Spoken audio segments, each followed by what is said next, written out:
Bastards.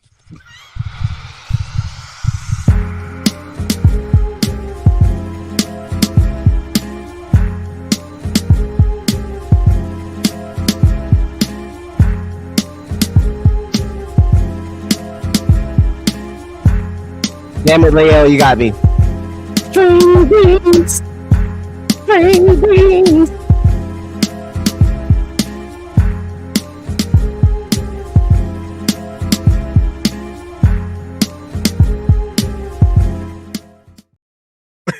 Greetings and welcome to the What's This Scale Man proudly presents another episode of You Know What It Is, man. It is Comic Book Talk with Friends Monday evening. I'm your host, Leo Rockwell, for the What's This Scale Man YouTube channel. Do me a favor, hit that like button, subscribe to the channel, hit that bell notification so you're always up to date as what we got going on the channel. And if you do that, you get one of these and we can celebrate all day, every day, man. Definitely. Thank you guys for being here.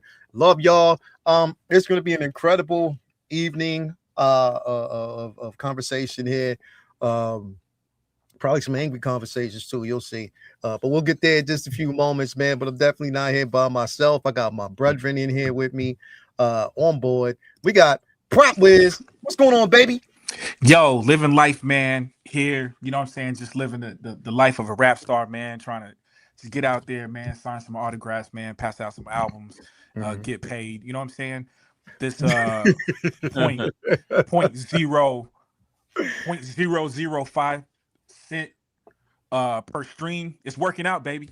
You know what I'm saying? Working out. I think That's I'm it. about Let's get it. $23, baby. I could put gas, Hey, little bit of gas in my car. Get it. You know what I'm hey, saying? hey, But that's look, Well, you'll be able to put more gas now. We sold Venezuela, so you put more gas. oh, that's just oil, baby. I don't know what resources they Get that got. oil. Oil. Listen, don't be planting politics into my little intro. Oh, my You know bad. what I'm My saying? bad. I was You trying get to give you your more. chance, man. I was trying to give you more gas. I was trying to give you more gas. Nah, but I'm here now, man. I'm. We got some stuff to talk about, bro. Yes, Because we do, brother. I'm gonna say right now, I posted that the Wonder Man trailer was dope in our little private messaging, Oh, and nobody God. said nothing, bro. That's And I've been Interesting. dwelling on it for 3 days, son. Here's the I thing. read it actually. I said, They didn't good for say him. nothing. Yeah, right. Yeah, I think Trash. Good for you. I'm glad you enjoyed it. No bullshit. That's what I said mentally. Trash. Hey, listen. We gonna talk we about gonna it. talk about it, If son. you like I it, can't I wait. love Trash. it. We gonna- Sometimes it's too high to respond. I'm Look, sorry. Vinny, I almost sent Vinny a private message because Vinny ain't in that group. I'm about to send him a private message. I had to remind myself he don't even watch trailers. You know, you don't watch trailers, so forget He about don't it. even watch the trailers. Pop, if you like it, I love it. All right. Ah, That's it. We'll talk about it. But hey, glad to be here, man. that's my favorite line. Yeah, dude, Hey. glad to be here, son. Appreciate you, bro. Next up, we got Dr. Bloomer in the building. What's going on? Beg your with pardon? I beg your pardon. Dr. Blumar. Thank you. Oh, I see the shirt. The shirt Yeah. is matching Dr. Exactly. Blue the Mar. theme. Dr. Blumar. Nice. Oh, bro. Nice. I'm feeling it. Okay. Yo, let me know if you need some money to help build There that is store. a Yeah, Snow yeah. Bunny figure crisis happening in Hot Toys right now. Uh-oh. Yeah, but where can we Tell send us money about for it, man. school? Where is Okoye? Oh, in the movement. I'm seeing white women, You did not Right. put the H. men, Don't put the H in that, man. Snow bunnies. Snow bunnies. Listen, snow bunnies. No, I'm my, kidding. my Happy Caucasian birthday, brothers in the everybody. my Caucasian brothers in the audience, when Yeah. they put the H I in white, can't. say something. There's something out. The H comes first. The H comes. The H comes Why you say Oh, what? You're white. White. You're white. That's how you got. That's how you got to say it when you're crazy, y'all. You are Anyway, white. I hope you guys are having a happy Monday. There is a lot to talk about, so I'm really blessed to be here and to be here with my brothers, my loved ones, always. So again, hope you guys are doing well in the chat, and let's get to it. He said cool whip. Cool with it. Cool You know. Yo, definitely, bro. Thank you for being here. Next up, we got Vin Dog in the building. Vince, what's going on with you, bro? Not much, man. It was a fun weekend. Got to hit up local comic book shop. So got some a bunch of reading done. Got some work done around the house. Just had a good chill weekend and didn't have anything going on. And after my December, that was much needed. So a fun weekend. Got a lot shows and stuff caught up on. So chilling. Just looking forward. A lot of fun topics tonight. A lot of good comics to talk about. Yep. A lot of great stuff going on in the world of comic books. I'm really happy about that. It seems to be carrying over into 2026. We had a really strong 2025, and I think that that momentum is going to keep rolling. So Yes, yes. I'm looking forward to that. Looking forward to talking about all kinds of topics, even Wonder Man. Even Wonder Man. You know what, Leo? I next year I want to get with you, right? Because I think we should do like at the end of the year we should do like favorite book, favorite favorite pull list. Yeah, I think we're missing that a little bit here with our Monday show. So we'll get together. We've got fucking 11 months to figure that out. So We got it. yeah, I just wanted to plant that idea in your head because That's Vinny dope. got me thinking like, damn. We started doing that, Vinny, didn't we? We started doing that at the very beginning. Yeah, we haven't just done it. never, We haven't done it in a while. yeah, we just never did it. we never made it. Oh, my bad for being the young ass fucking panelist. My bad. Fuck. No. It's, I don't All think right. No. No, we want to. We should do it. it's never been it's never been a thing where we had a consistent thing that we did every year, like a year-end show. Yeah. You know what it is, Bloomer? It would be like we'd be talking about shit, and then we just start listing shit that we liked, but it wasn't like just a show built around it. So we definitely could do that going forward. I still say like it's still people say Happy New Year in like January 20th. So yeah, I still say we could throw that in for 2025. Let's do it next month. because it was a time where a lot of times when it's like the week before New Year's when we have a show. Yeah, And we did it, I'm gonna tell you right now, Ultimates number 5 or 4 was the greatest book this fucking year. I swear to God, like it almost made me cry, nigga. Hey, just save it for next week, man. That's all. That's my little info for next week. next week. We'll do it next week. We'll do a 25 in review. Hey, send it to me early. Send me your list early though, so I can pick it back. Yeah. Somebody want to copy homework and shit. So you just like Calvin. Nah, man, I just need a direction, baby. I want to put some books in there. See, Calvin's like, let me get your top 10 list so I can figure out what. Man, nigga. We can do 25. Let's do 25 in review. You know, especially top pull, but we definitely got to do 25 in review. And we did it with 25 moments or top 5 moments of the year, bro. And you know the prayer mantis has to be. Yeah. Tell you what. I got an idea, something I do over there with Six Scale Mafia. I do end of the year Discord awards where it's a bunch of superlatives. Give me some time and I'll come up with that, and then I will send that to Lael so he can post it on his Facebook or his socials, so you guys can go and vote, and you guys can go and put in like your favorite moments of the year, also your favorite books as well. I'll have voting percentages as well, so give me some time and I'll work on that for sure. Hell yeah, we could definitely Superlatives. Like you talk about like high quality, like use that in a sentence again.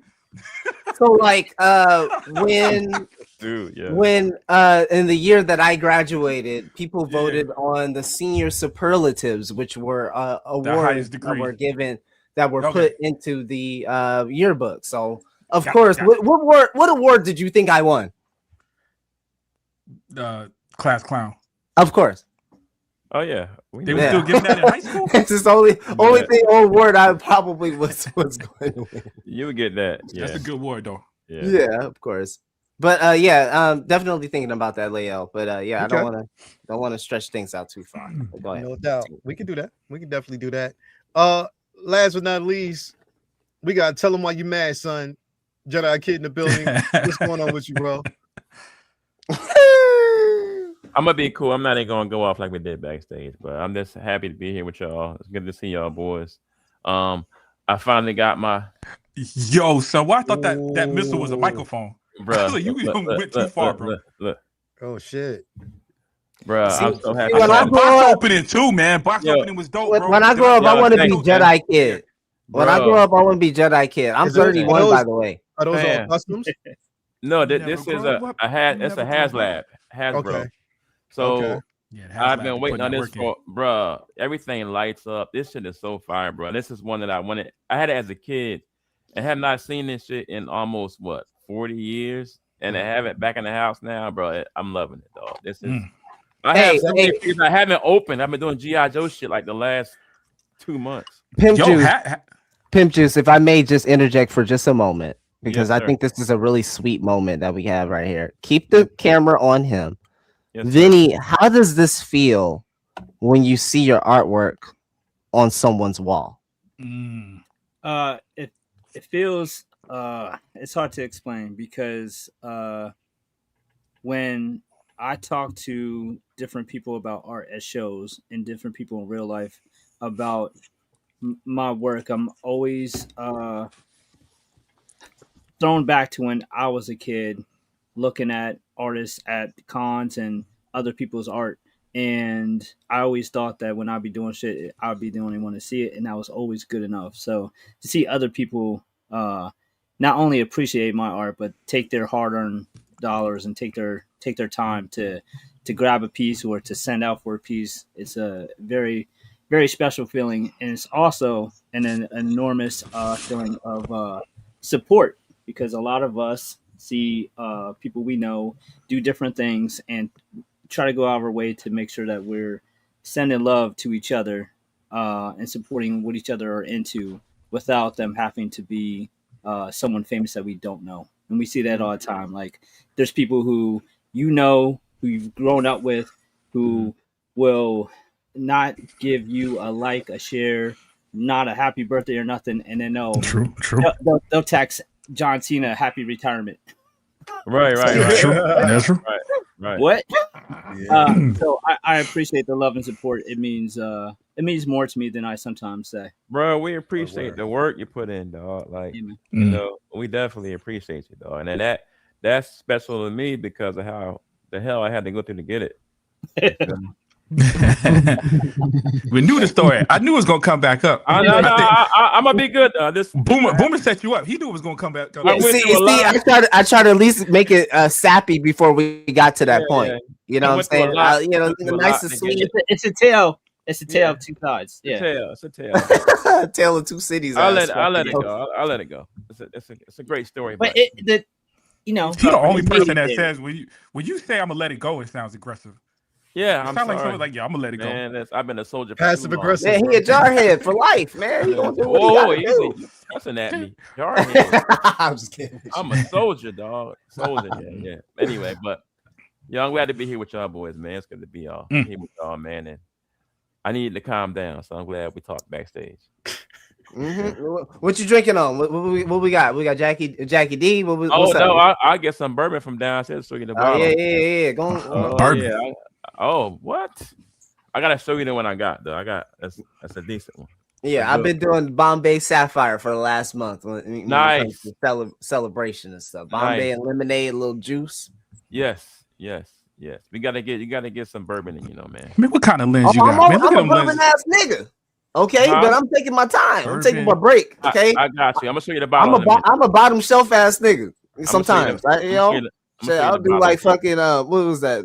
Brothers, fucking goddamn. Help me out now, Brandy. Oh, okay. Brandy's alright, but bourbon, bro. Bourbon. Yeah. Save it for the AA meeting. I'll show you the bottle. Okay, let me know. I got you. These niggas. Tell the pastor. Anyway, thank you guys for being here. Thank you guys out there in the chat for being here. We definitely appreciate you. Let me see what we got in the building with us. We got Malika Mabane, WRNR Real Negro Radio in the building. Yeah. What's going on with you, brother? We got Zakalot in the building. What's going on with you, brother? Thank you for being here as always. We appreciate you. We got Mark A in the building. Thank you, man. Thank you for being here as always. We got my man Fig Poser. What up, though, man? How you doing, brother? Thank you for being here. We got Collectors Rain in the building. What's going on with you, bro? Thank you for being here, man. Cornelius, as always. Who else? We got Amber May in the building. Cookie Queen, as always, appreciate you. Thank you for being here. Evangelium is in the building. Thank you for being here. We definitely appreciate You gotta get her like some like Cookie Monster We gotta make something for apparel her, or bro. something. Yeah. I hope Yeah, you we got gotta get something in there, bro. We gotta get something for her, bro. There's gotta be something in there. Just be like, yeah, I'm that motherfucker when it comes to cookies. We gotta do Well, something. 2026, we gotta make sure that's stamped, brother. Yeah. Okay. Yeah. We got Heart of a Lion in the building. Thank you for being here as always. We appreciate you. Striker 47's in the building. Thank you for being here as always. We appreciate you. Who else we got in here with us? We got Venom Spawn in the building. Thank you for being here. What's good, brothers? Thank you for being here, man. As always. We got I don't know if I can whip at him because my web's not gonna work, man. So we got some things to talk about. Before we jump in, though, we gotta say what's up to the places. Of course, we get a lot of these collectibles from, man. Starting off, you already know what it is. Vincent Dunn Art. Head on over there to his Instagram page. You find a link to his store right there on his page. Again, you go over there, you get a lot of goodness. Shop all original You trying art. to get me with that red and blue shit. That shit DC, is fucking Star Wars, Harry Potter, Lord of the Rings, anime canvas prints, mono art, reverse already on the glass hook with some painting, shit. sketch cover variants, stickers, all that great stuff. On top of that, you can get some commission pieces. You get some buy one, get one, 2-1-2, whatever you want to do, man. Hit him up if they can take care of you, Benny. Let him know what's going on. And look at this right here, bro. Damn. Ooh, Oh, he did an X-ray, John. Damn. that's pretty dope, bro. You snuck this shit in there, bro. That's dope. That was sneaky, That's bro. dope. Oh my god! I just had to. Okay, all I right. like that. That's Leo, dope. you remember like a couple weeks ago, I was talking to Renz in this chat, and I was like, "Man, I want to do something with you and Vinny. Like maybe we, like, if I come up with an idea, nigga. I think I just came up with the idea. Okay, so Damn, like, bro. you know how I got Renz to do like the little, like kind of like the trifecta with Toby, Tom, and Andrew, right? Mhm. What if I do it mask off, right? Mhm. And then I have fucking Vinny do a portion of it or half of it, and then Renz does the other half. Oh, What you that'd mean, be like dope. split in half? Half One split. side, one side. Split. So picture. I get Vinny shit, then I get Renz shit to complete my set That'd be dope. Yeah. with them all masked. So they all be tri-split like how Renz did it. Yeah. But Renz- with how it's all segmented, I think it would allow for just Vinny to do his shit, Renz to do his shit, Renz will do it. and we just be out of there with that. Renz will That'd do be it. dope. That'd Yeah, definitely be dope, Renz will man. do it. Renz will I do think the lightning just struck right now. I gotta write that shit down too. Definitely, Renz will do bro. Vinny, you want to say something about the shop, man? Since you snuck this one on in there, that's just dope. That's Yeah. fine. That was part of Inktober. The word that day was Skeletal. Mhm. So sometimes Inktober pieces result in some pieces I like enough to throw a print of on the store and in my inventory portfolio, whatever. But yeah, man, 11x14 regular prints are at all times buy two get one free. And Leia already covered most of it. You got all kinds of different types of art on there, from Marvel to Star Wars to DC, etc. Book page prints, canvas, etc. So if there's something that you need for your crib or for a gift, head on over to the site. Links at Vince Dunn Art. My IG has a link to the store, and at all times, commissions are open too. So if there's something that you need, hit me up and I'll hook you up. And appreciate the shout out. Hell yeah, bro. As always. Always, bro. Let them There know. will never be a show where the shout out is missed. I swear to truth. I was about to curse my Lord's name. I swear to you, there will never be a show that's missed. Hell no. Thank You you. already know, man. Appreciate it, bro. Always got to give a shout out to my man Ray over there at Underground Figures. This is my man Underground Ray all day coming through with the goodness. Again, no NRD, shipping and handling is definitely reasonable. Sign up for that newsletter so you are always up to date as to when your figure is going to arrive or new figures being revealed. Create yourself an account like that, because you never know. It might be free shipping or a discount code on the figure choice. That's Ray over there at Underground Figures all day. Also, we got to give a shout out to my man Ray over there at Hawkwards Toys. It's Hawkwards Ray coming through with the goodness. Again, You got a nice little care package. You get that Figure comic book stickers, proud sponsors of everything that we got going on over there at the Figure Flex Friday Facebook group. On top of that, it's your one-stop shop for art collectibles. Hit him up, and he will definitely take care of you as he always does. Got to give a shout out to our guy Jacob. Remember, it is never advertisement. This is testimony. Testimony, definitely. Got to give a shout out to my man Jacob over there at Comic Relief Comic Collectibles as well.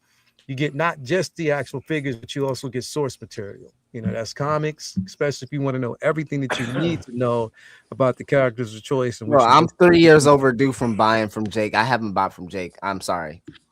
You 3 years. So I told him, and yeah, I gotta yeah. We'll do something in 2026, and we'll actually make it special. That's what I'm thinking. So hell yeah, yeah, we'll do something. Head him up, man. Definitely.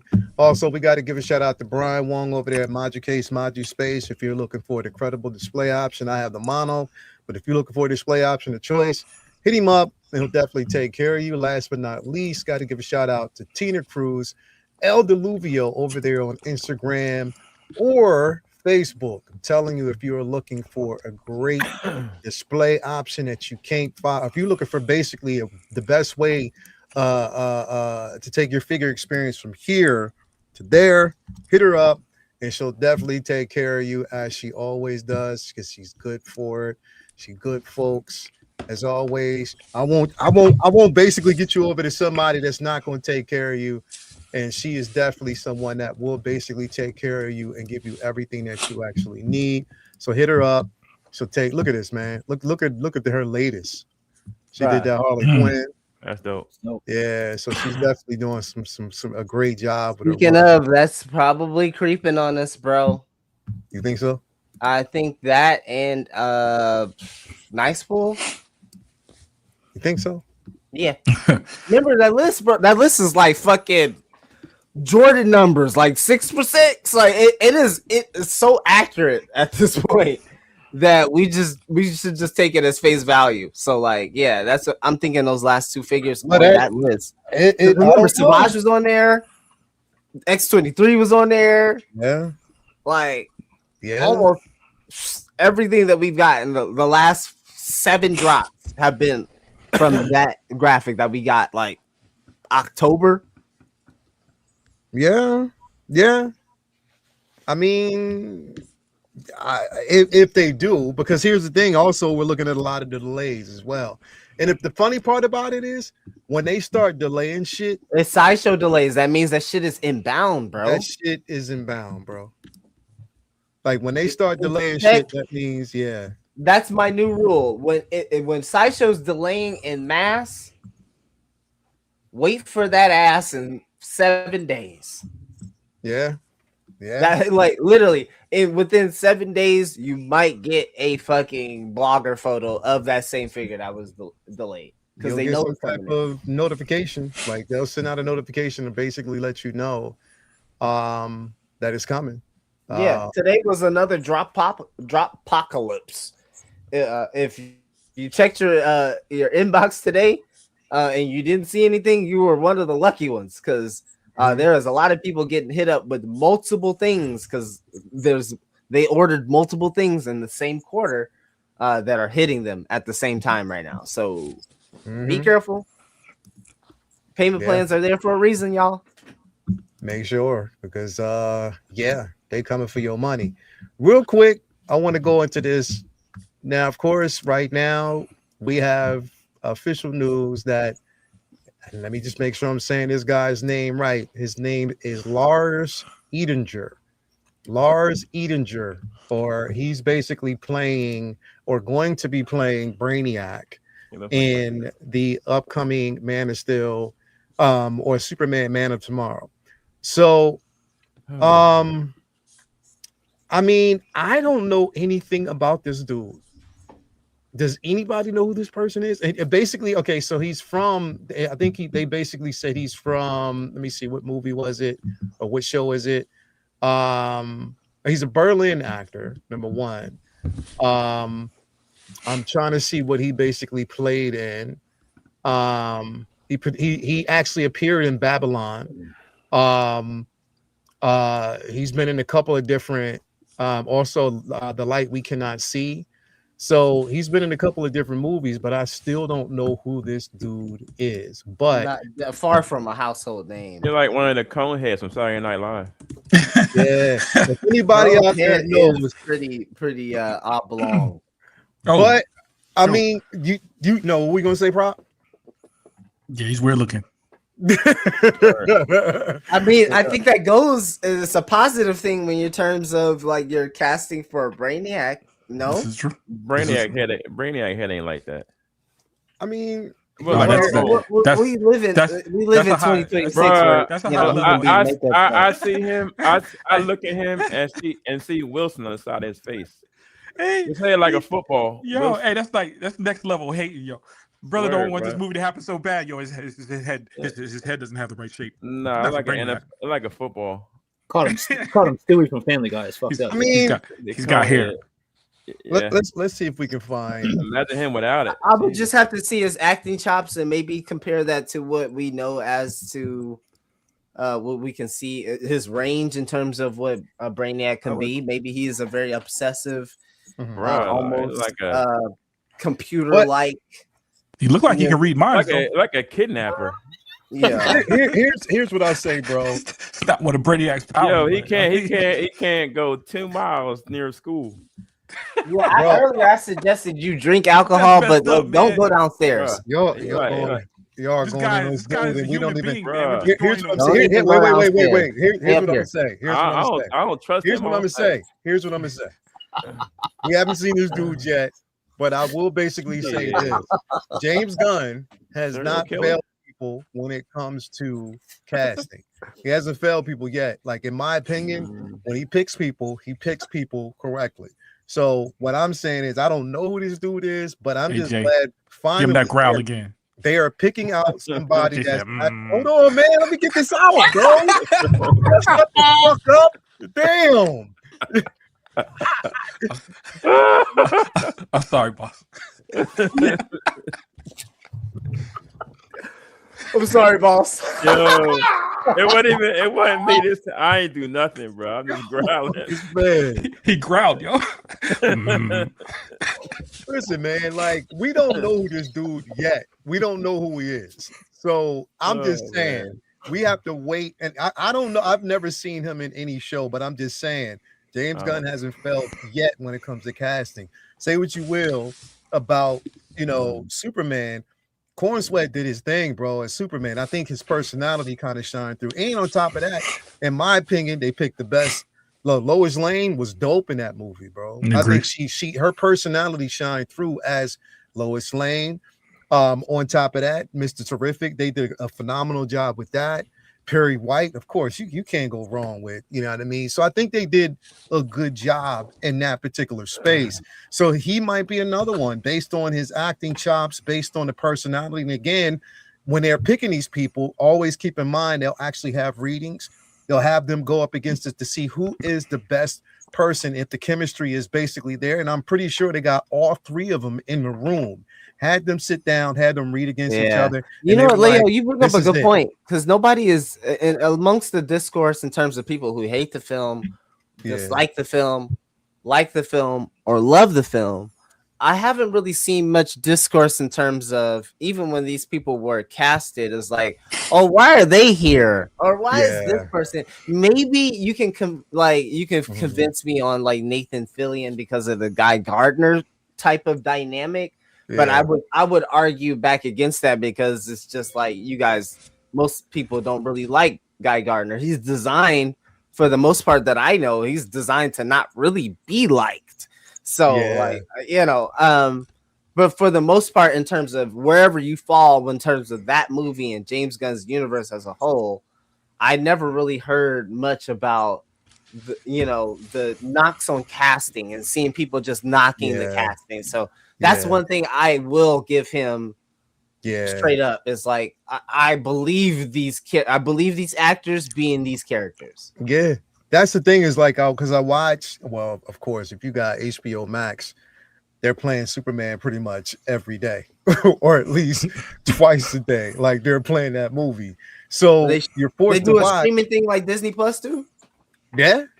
Oh, yeah, they got okay. streaming on there too. Yeah, they do Okay. that. Like, so you see it pretty much every day, and you know, like anything that's on HBO Max will definitely make its way on, you know, to HBO. But here's the thing: he's picking somebody who isn't like a household name, and sometimes that's good because think about it. I didn't know who the fuck Hugh Jackman was when we got the X-Men. I didn't know who this person was. I just know when I read the description of this dude, the one thing that they picked out was the Man from Oz, and it was a play. And I was like, well, I've never seen that play before, so nobody knew. But look how he turned out, and you know what he did for the role. So that's what I'm saying. One of the biggest things that I'm happy. Yeah, Christopher Reeve was fairly unknown. Yeah, he was definitely fairly unknown. He wasn't that person he wasn't a household name at that point, but when he played that role, it opened the door from pretty much everything else. That's what we're gonna need for when Marvel goes and starts to cast the X-Men. They're gonna need to really go out on the limb with a lot of these guys, a lot of these gals. Yeah. You know what? We're almost. I actually think the time of movie stars is. I'm not going to say at the end, but it's different than it was 15 years ago. Like when you had the Johnny Depps in them. Like I don't really, to be honest with you, I feel like there's a lot of people. If you check it out, because those names aren't selling the tickets like they used to. Yeah. You know what I'm saying? Like, you used to be able to just say Johnny Depp, a kind of symptom of where we're at in terms of like cinema and movie going in general, and just as a society. Like the movie star is just like in terms of what all of the conditions that are out there on the field at play. I don't see it ever going back to that. But you will have those people who have the cachet to rise above that, right? Oh yeah, for sure. You know, you have your Denzels, you have your Leonardo DiCaprio, right. You have your Angelina Jolies who are able to. But I would say, but they're decent with their. It's weird because they are superstars. But if you look at the money in the movies they make, it's not. They're old, right? They're from a different generation. They're not making. They're holdovers, right? But they're not making.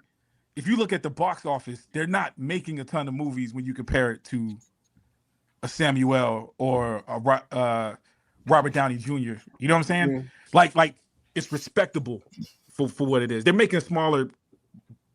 They're not making movies that everybody watches. The Denzels in them. You know what I'm saying? That's just that's our man. So it's hard to rap. You know, I'm saying that some people like. You think about the catalog, and then when you think about and you hear like for me hearing him actually in a Black Panther movie, which is a full circle that we know about Chadwick. You know what I mean? So that's a full circle moment for him. But that's something I would like for. You know what? I couldn't even. I was trying to think about this. Have we ever seen Denzel in a comedy, bro? Yeah, nah, not for real. Not. It's been a while though, right? Yeah, it's been a minute. Something normally. Yeah. What comedy was he in? He was in a comedy where he was a cop. Shit, it had to have been when I was like fucking an embryo. That was in the 80s. That was in the 80s, bro, or 90s. He was a cop that died, and the cop that died. Oh no. The cop needed a heart transplant, and Denzel had died. The guy and the cop was a racist too. He put Denzel's heart inside of him. Nigga, this don't sound funny. And didn't he showed up as a ghost? Showed up as a ghost. Yeah. Okay. Yeah. Okay. Now I can see how that would be. Yeah. That was hilarious. Years ago, bro. I'm about to be 50 in 2 weeks, so yeah, I am old. He's got it. Yeah, damn. Don't look. You look fucking 30. Anyways, bro, you look 38 or 37. Hold on. I'm trying to hold on. I'm trying. Cocoa butter, nigga. That's it. That's it. But Denzel, that was one of his first comedies, I think. Was that? Yeah. I wasn't naming that. But when you got to dig that deep, it's kind of like Two Guns. You know what we meant. Was that a comedy though? It was. What is it? Close. It was Two Guns. Yeah, it was a little bit more playful. It was a comedic thriller. It was like an action. Yeah, it was more playful. Two Guns, yeah. But the shit that. Let me find that movie name. Hold on, I'll find it for you. Yeah, because I mean I remember the movie, I just don't remember the name. Yeah, I'll find it for you. Because that was before he like blew up. But if you're gonna ask me if I push people over, to go and see Two Guns versus going to see Man on Fire, Oh, heart condition. nigga, I'd be lying to Oh you. man, You know what heart I'm saying? condition. Come on now. Heart condition. Heart Heart condition. condition. That's Yeah. what it was. Heart Oh, condition. okay. There you go. was. Heart condition. Because he had came off he was on the hospital show too for a while. Oh, St. Elmo's. Yeah, so St. Elsewhere. Yo, you know what? I Yeah, was watching an interview, and this kind of pissed me off. It low key pissed me off. But I was watching an interview with Timothy Chalamet, Mhm. Okay. and he was talking about advice that was given to him. And he said Leonardo DiCaprio told him, don't do comic book movies. Yeah, yeah. Oh, It makes sense though. Mhm. I agree with that advice especially for Chalamet. Yeah, because he feels like he's that. He wants to. If he wants to be the best of the best, he doesn't have to do that. He's Yo, he- trying to make art house films, make money, and Yo, that's that- the lane. That's I the get whole- it. Hey, that That's Wonka not joint his was lane. crazy though. I I really- get that. I get that. And I understand it. That's completely understandable. My problem, though, is the simple fact that whatever was given to him has been filtered down because, again, who does Leonardo DiCaprio work with? right. Scorsese every time. And Scorsese hates He hates comic book movies. anything that is affiliated with, or anybody that is affiliated with Yeah. a comic book film, because again, they don't deem that it's more genre than art. I don't have a Yeah. problem with give advice to a More person. spectacle even. Yeah, bro. than But art. that's the thing. That's why they don't give movies like, even Black Panther, as much as it was, that would never get Best Picture.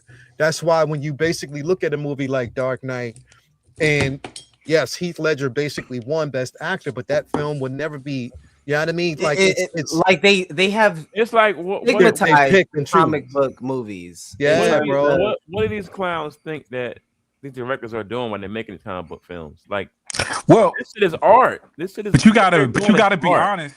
You gotta be honest with Think about how many the people fact that have some of them had their careers hurt because of a bad comic book movie. Yeah, True. yep, yep. It's so It's there was a I heavy get that. stigma that even with Infinity War and Endgame, you would think those two films smacked it right and it destroyed that paradigm. You would think a film led by a black man Yeah.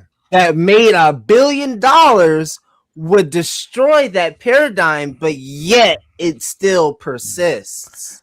Yeah, but you know what though? You got other stuff involved in that too. It's not just these movies are spectacles. They start filming without a script. Mm. They start filming before they know how things are going to end and or Yeah. gonna change things in the middle. Like these movies are made differently. I agree. They don't feel like an artist that has a vision. Like I got a vision from, and it's not that it's not art. I'm just telling you just the normal Mm. way an artist think. I've got a vision for something, you execute. What up, These my brother? spectacle movies aren't done. Most of them aren't done that way. You know what I'm saying? Mhm. Like my boy, they just had an actor that played on a movie. Damn, what was his name? Oh, is it Middleton? Middleton? We're Sean talking about Hiddleston. Rogue One. I mean, Rogue One, Hiddle- like Hiddleston. Oh, Hiddleston. Tom Hiddleston. no, not Hiddleston. Tom Hiddleston, the dude that played in the James Bond movie with Matt the eye. Mickelson. Yeah. Mickelson. It was in Rogue Oh. One. Yeah. Yeah. He just did an interview recently and was saying that he showed up and they didn't have the script. They didn't even have a script, and they started filming before the script was done. And we know that for a fact because the script, now he was talking. He wasn't. I couldn't tell if he was talking negative or not. You know what I'm saying? Mhm. But it's just like Oh, you got an actor. that's Star this Wars serious. 101. Hell, Yeah. ask But Mark that- but Hamill that's if he knew Marvel. the script before he got on for fucking A New Hope. That was a different. That was a different Well, thing, man. That's He a different talked about thing. that. He talked about that today. Actually, I saw it was. Did you? Yeah, he had yeah. to sit down. And Marvel is like that. You hear it with Marvel all the time. You know what Right. I'm saying? Like Here's we the hear, thing. we hear But he the was bad- saying- we hear the negative when they got to reshoot. Yeah. But a lot of times they start filming before these things. It's not. It feels like a spectacle. You know what I'm saying? And the Yeah, goal yeah. is a little bit different than Yeah. the artsy thing. You know what I'm saying? Like Yeah. my thing is pure entertainment, yo. Hey, big up the Avatar just made a billion, right? Yeah. Avatar is a spectacle film. It just is, yo. You know what I'm saying? Yeah. You can go and get some deepness from it. There's some stuff in it. There's some art. There's some work put into it. But But It's a roller coaster It's ride, not based in the reality that Scorsese would put films in. It's still considered a That's what comic book That's what he genre calls film. it. He feels like they're roller coasters. So He he's feels a like they're freaking, he's a hypocrite. Did he say something like that? Huh? He's He's a I hypocrite. mean, It's like is. straight up elitist art you- school bullshit. Honestly, Yeah, like he's a yeah. hypocrite. He You're old gonna school, say bro. Avatar is this and that, but then Endgame is trash. It's like, what the fuck are you talking about? Avatar, they're not in the R based reality. They're in the fucking comic book genre world. Yep. So I mean, it's still trash. he didn't right? he didn't diss Avatar. I would imagine that Scorsese doesn't like Avatar. it's just it goes for the got to gatekeeping imagine shit. I don't he care don't if like it's watercolor art, smudge art, fucking smoke art, soap art. What's at the end of all of that shit, nigga? Art, right? Yeah. But So like that's the shit that gets me is that like motherfuckers win a few fucking like Oscars and then they think they get out of school because they learned all this shit from somebody else and they go and have success and then they can tell people what art is. Yeah. That's my problem. That's my problem. That right there, what you said is my problem. Right. Is that because you just lost the whole plot of what you got into it for, my nigga. Yeah. Yeah. Hey, the purity of the art. Just can I throw one more to make art that says something that grabs people, that has gravitas to it. Right. Hey, let me throw one little part in there. The money aspect and the investment in it, because I also heard Ron Perlman. Look, I'm referencing all actors, the whole show today. I listened to Ron Perlman today talking about Hellboy 3. Hellboy 1 and 2 were successful. Hellboy 2 didn't make Marvel money, so Hellboy 3 didn't happen. Period. You know what I'm saying? It made money. It didn't lose any money, but it didn't make $1 billion. And so the focus now is on $1 billion movies. And I think that's where the beef is. Now, I'm not saying that's the advice that he's giving that young actor. Probably had more to do with you don't want to get stuck in that. But the Scorsese thing also has to do with it's harder for me to make my movie now because they're not going to play this in the movie theater because it's not making $1 billion. That's why I don't have a problem with cats like Scorsese and stuff like that being frustrated, because I'm sure they're looking at it from a whole nother lens than we are, because we're just looking at it as I can pick any of those movies and watch what are you talking about. But on the business side of it, I'm sure when Scorsese walks in and pitches Irishman and he's talking about some 3-hour crime drama and they're 4 hour and they're hoping for a 2-hour Star Wars or Marvel type film that's likely to make hundreds of $millions of that is maybe made because he's Scorsese, but he knows of other people who can't get that film made because it's not as likely to make the money that a Marvel movie would make. And we're in that trend and wave where probably longer than people expected. Like, Westerns died out, sci-fi died out, action films died out, and then the comic book monster movies. Yeah. I don't know, man. If I asked that dude to make a movie without Leo, Robert De Niro, fucking Robert Duvall, I don't know if he'd be able to fucking scratch any money nowadays. Yes, but that's what I'm saying. That's him, though. But that's him. He can do that. But he's saying that. All right, I can do it. It's just like with music. Like we can can put out a old head like grown music hip hop album and people will buy it.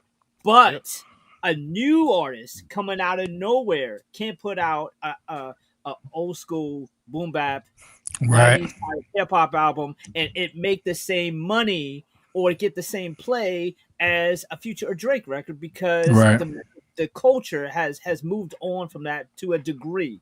And for them who are still like, this is the type of shit I like to make. I'm not trying to make trap house. I'm not trying to make this, that, and the third, despite the fact that that's what's popular. So I, as an artist, I understand that. Look, what I like is what I like, and I'm stubborn. And when I put it out there, how people take it is how people take it, and I can't control that. Now, but it's got to be a little bit frustrating growing up where he did, where that type of film, art house type of films got more respect, got more play, and there was enough room and money to go around for everybody. But he maybe fails to realize, because he's so old, is it's not just the genre that is flailing. It's just the spending dollar for the people. Exactly. Back Exactly. to Yeah, you know, and Herman brings Because- this up, and I wanted to ask this you to went you. to the because- theater. Gone with the Women was in the theater for like 30 years. Yeah. Like Yeah, it was a different time. There was so much like there wasn't much else to do, but now there's so many things vying for your entertainment dollar that Do you think that taste in art, and I'll ask this to the whole panel, but I'm mainly asking this to Vinny. Obviously, he's our in-house artist here. Do you think that taste in art has progressed unnaturally? And if you need me to add context to that, let me know. But do you think that taste has like how it's progressed, how people view art, how they think of art in this day and age as opposed to maybe 10, 15 years ago? Do you think that progression was natural, or you think since then it's been an unnatural progression to where we are now and how we view art? Hey, go ahead, Vinny. I can answer that as well. I got a tidbit. Because that can go that obviously art goes general in terms of music and all of that. So that kind of just makes, I hope that makes it easier in terms of answering the question. It is chaos theory right now because there's so much and so much accessibility, and there's so many sub pockets that would never have existed 20 years ago because of the internet. So there's so much access to different types of art, music, movies, TV shows, every type of different art. There's so many different avenues to that there wasn't that availability now. So like even with me, like I couldn't have just set up a table and just put my shit out there the way that I do now. 20 years ago, it was like you had to be in the industry. So that, now I could put my shit online. Like I have an online store. I could sell, stuff I drew directly to you. Whereas 20 years ago, I would have had to physically have something, and only the people who are physically able to make it to me. So there's all these limiters. Now that's a pro and con thing because now there's so much. And I think that we're saturated with media. We're saturated with TV shows. We're saturated with movies. That's why we get 6 episodes of this. Nobody's gonna sit there for like people bitch about the 22 episode formula being gone, like we used to watch Flash or Arrow or Seinfeld.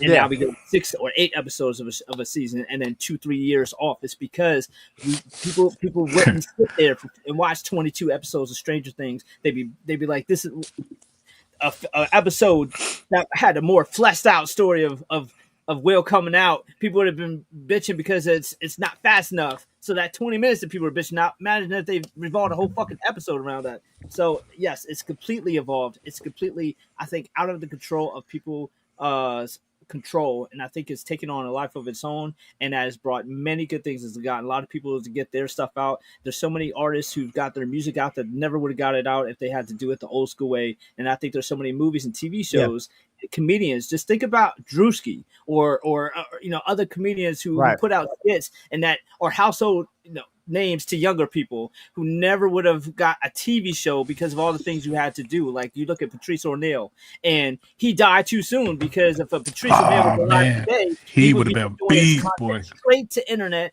and he never would have had to feel like a boy by working for a network. So it's absolutely evolved, but in a way that's been very. We would have got his comedy in the like purest form. Without it coming with feeling jaded towards the industry, right? Yeah, because he was able to do all that within the confines of a controlling industry. So just imagine without any parameters. Yo, Patrice O'Neal on Fox News, bro. Yeah, it's hilarious. He's a legend. It's hilarious. Listen. Yo, I was about to say, to piggyback on that is the actual visual art has changed. I can speak to, we're using a lot more wide angles. I'm from my perspective, studying this stuff and looking at other movies as all of you have, I can see them using a medium lens in places they didn't used to. It's like they're using a wide angle lens for everything. Like when you watch Flash, there was no 50 millimeter lens. Everything was wide angle. A lot of products, a lot of shows is like that. And when I'm seeing the pit and how it attaches to what you're saying, is just execution. It's less about the visual art versus just getting it done. Like I see less thought, even between Black Panther, Wakanda Forever, and y'all might disagree with this, which is fine. Way more beautiful in the way that it was shot. Every single shot looked like that joint could have been put on a postcard or a poster. It was. Versus the first Black Panther It was was. execution. It's got to get done. He was probably new to it. With learning visual effects. It was phenomenal movie. It's still good because it has a message. It's still a good movie. But those are the things I use that example because I saw what happened to Black Panther. One, I see that in certain TV shows that are popular. I see it in certain movies that are popular. And the reason is because what Vinny, they're kicking out stuff so fast. Is less about the art than it is. I don't want to use the spectacle in that because it's not that it's bad. It's still art. You know what I'm saying? But it is different when Boomer asked, has it changed? Yes, it's changed. And it's changed quick. And the reason it's changed is because it's got to be out there quick. And I've been able to notice that. I can sit and watch a movie, and some of it is. Here, real quick though, because the problem that I have is yes, it's changed, but it's changed, but then we have, just like we have in most relationships or in society today, that people that came before us are stuck in a certain mentality because they refuse that level of growth, right? So again, we know that the way films are, everything's shot right now, angles. We know that the way stories are written. We have more art house productions, and we have studios that are pushing that narrative. But then we have a pocket. Now, here's the thing, bro. You damage the artistic integrity of any project when you can have a project and there's a way that you can basically say things. My problem is, and it's not just because it's comic book. It's not just because it's fantasy fiction. It's not just because it's the simple fact that you have artists, writers, you have, actors, you have people that are working diligently, special effects crews and stuff like that are working diligently on these particular pieces, right? They're working their asses off to bring these productions, and of course they're going to generate a certain level of money because of where things are right now. Now I'm going to tell you like this, bro, and I look, we had Avatar, which was probably I think it was the number 3 film of this entire year that made $1 billion. The age of $1 billion films and always reaching for that right now is very slim. Man. I feel like that metric is so outdated, and they just need to just fuck out be efficient with making their money with how they budget I will say this though, and I wanted to bring it to this particular point. Martin Scorsese, bro, that level of hate is not only trickled down because people respect this man, and as much as we have motherfuckers hating, they respect him. So people in the industry who respect him will also go along with some of the shit that he says. And then because again, you have somebody like Leonardo DiCaprio who's worked with this man I don't know how many fucking times. Of course he's going to, that's something that he would say to the next individual. And I'm not saying that Timothy Chalamet, because he's a success story. He's doing everything he's doing right now. I just don't like the jargon. I don't like the words used, because the thing is, when you say shit like that, look, bro, work the fuck harder. If you want to put something shit out there and you want that shit to be seen, stop making 4 fucking hour form or films that these fucking theaters refuse to put in, because they're like, how long are you gonna butt? We're gonna be there for 4 hours. How long are you gonna butt against the trends, right? Listen. Cut that shit in half. That's why Netflix put that shit on there, and you can go to a streaming property because they're like more susceptible to take that shit. A theater's like, yo, stop doing these fucking 4-hour films, because that's limited runs that you would have in a fucking theater when you have a 4-hour fucking film, man. Stop doing that shit. But yet you get mad when somebody who's running a 2.5-hour fucking film is more successful, because you're putting asses in the seat, and they're going to go see that because they know they ain't going to be sitting there for 4 hours. It saves the theater. And you know what the sad part about that is, because you're right about the people that go along with it. The sad thing when I hear those kind of people speak is that the people that are working on the Marvel movies and DC movies, their Star Wars movies, they are fans of Scorsese as well. So I gotta imagine it's gotta hurt to hear one of your heroes say they don't have a respect for what you're doing, whether you're an actor, a visual effects artist, That's fucked up, a bro. cinematographer. Right, that's like if Leo's like, man, fuck Spider-Man, nigga. Yeah. I'd be like, damn, bro, like what the fuck? What's going on? Right. Like that would affect you. But Timothy Chalamet, man, you know what though? I know I'm repeating. Yo, that Wonka movie was I like Paddington 1 and 2. The director did Wonka. I thought Wonka was phenomenal. So I feel like dude knows how to pick his. We don't need every actor. He does an art thing, so he knows how to do, bro, a popcorny kind of movie. You know what I'm saying? I'm gonna tell you like this, and I'm gonna keep it all the way a stack, and people can disagree what they want if they want to. Scorsese, he is a one-trick pony, bro. I was about to say that earlier, bro. I'm like, all you can make is mafia movies, bro. Like he's a one-trick pony. Make something from a different perspective. Like I know you've made the GOAT didn't he do, in terms of films, but he can only make one film. What'd you say? Yeah. Did he do the Man in the Iron Man? That's the only one he did, right? That was he didn't do that. That was just Leonardo. He didn't direct that though. Oh, Leonardo DiCaprio was in it. Yeah. But he didn't direct that, bro. No, he don't even sound like a title of shit that he would make. You know all what? mafia. I'm gonna be honest with y'all, man. The last movie I saw was Goodfellow. I haven't. The last fucking movie I saw of his was Irishman. Moon, bro. And that shit was long as fuck. I can't do 3 hours long, bro. I can't do the N word, bro. I feel like he does movies that glorify people that didn't like black people. Now that's what motherfucking Quentin Tarantino. That really comes with that comes with the Italian mafia, man. Tarantino is that comes with that. Tarantino is a fan of black exploitation. We could go back and forth whether it's right or not. Yeah, but he's overkill with it. He's overkill with that shit, bro. Quentin took it, but you can see where but it's different though. Shinobi, let me know, bro. Send me a list. Shinobi, if there's more than he's done outside of the mafia genre, let me know. Here's my thing, bro. Even if he has, it has those tones. Raging Bull, it has the same fucking tone. Yeah, Raging Bull was dope. The old joints is dope.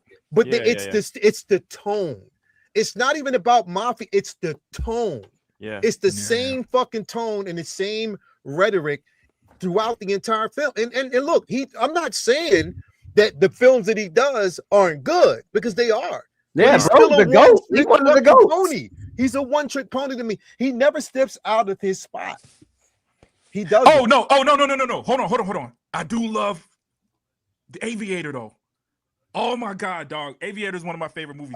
I'm just like in this conversation. I want to know because I've seen a lot of his films. Oh, somebody said Wolf. I'm just saying, like, but put him out there because I would like to see tone. It's the same fucking tone. Aviator then I can go, bro. Yeah, Aviator was different, man, because you had the adventure aspect of him flying the planes. Aviator was a little bit different to me, bro. Yeah, but it's still I think it was a little bit different, bro.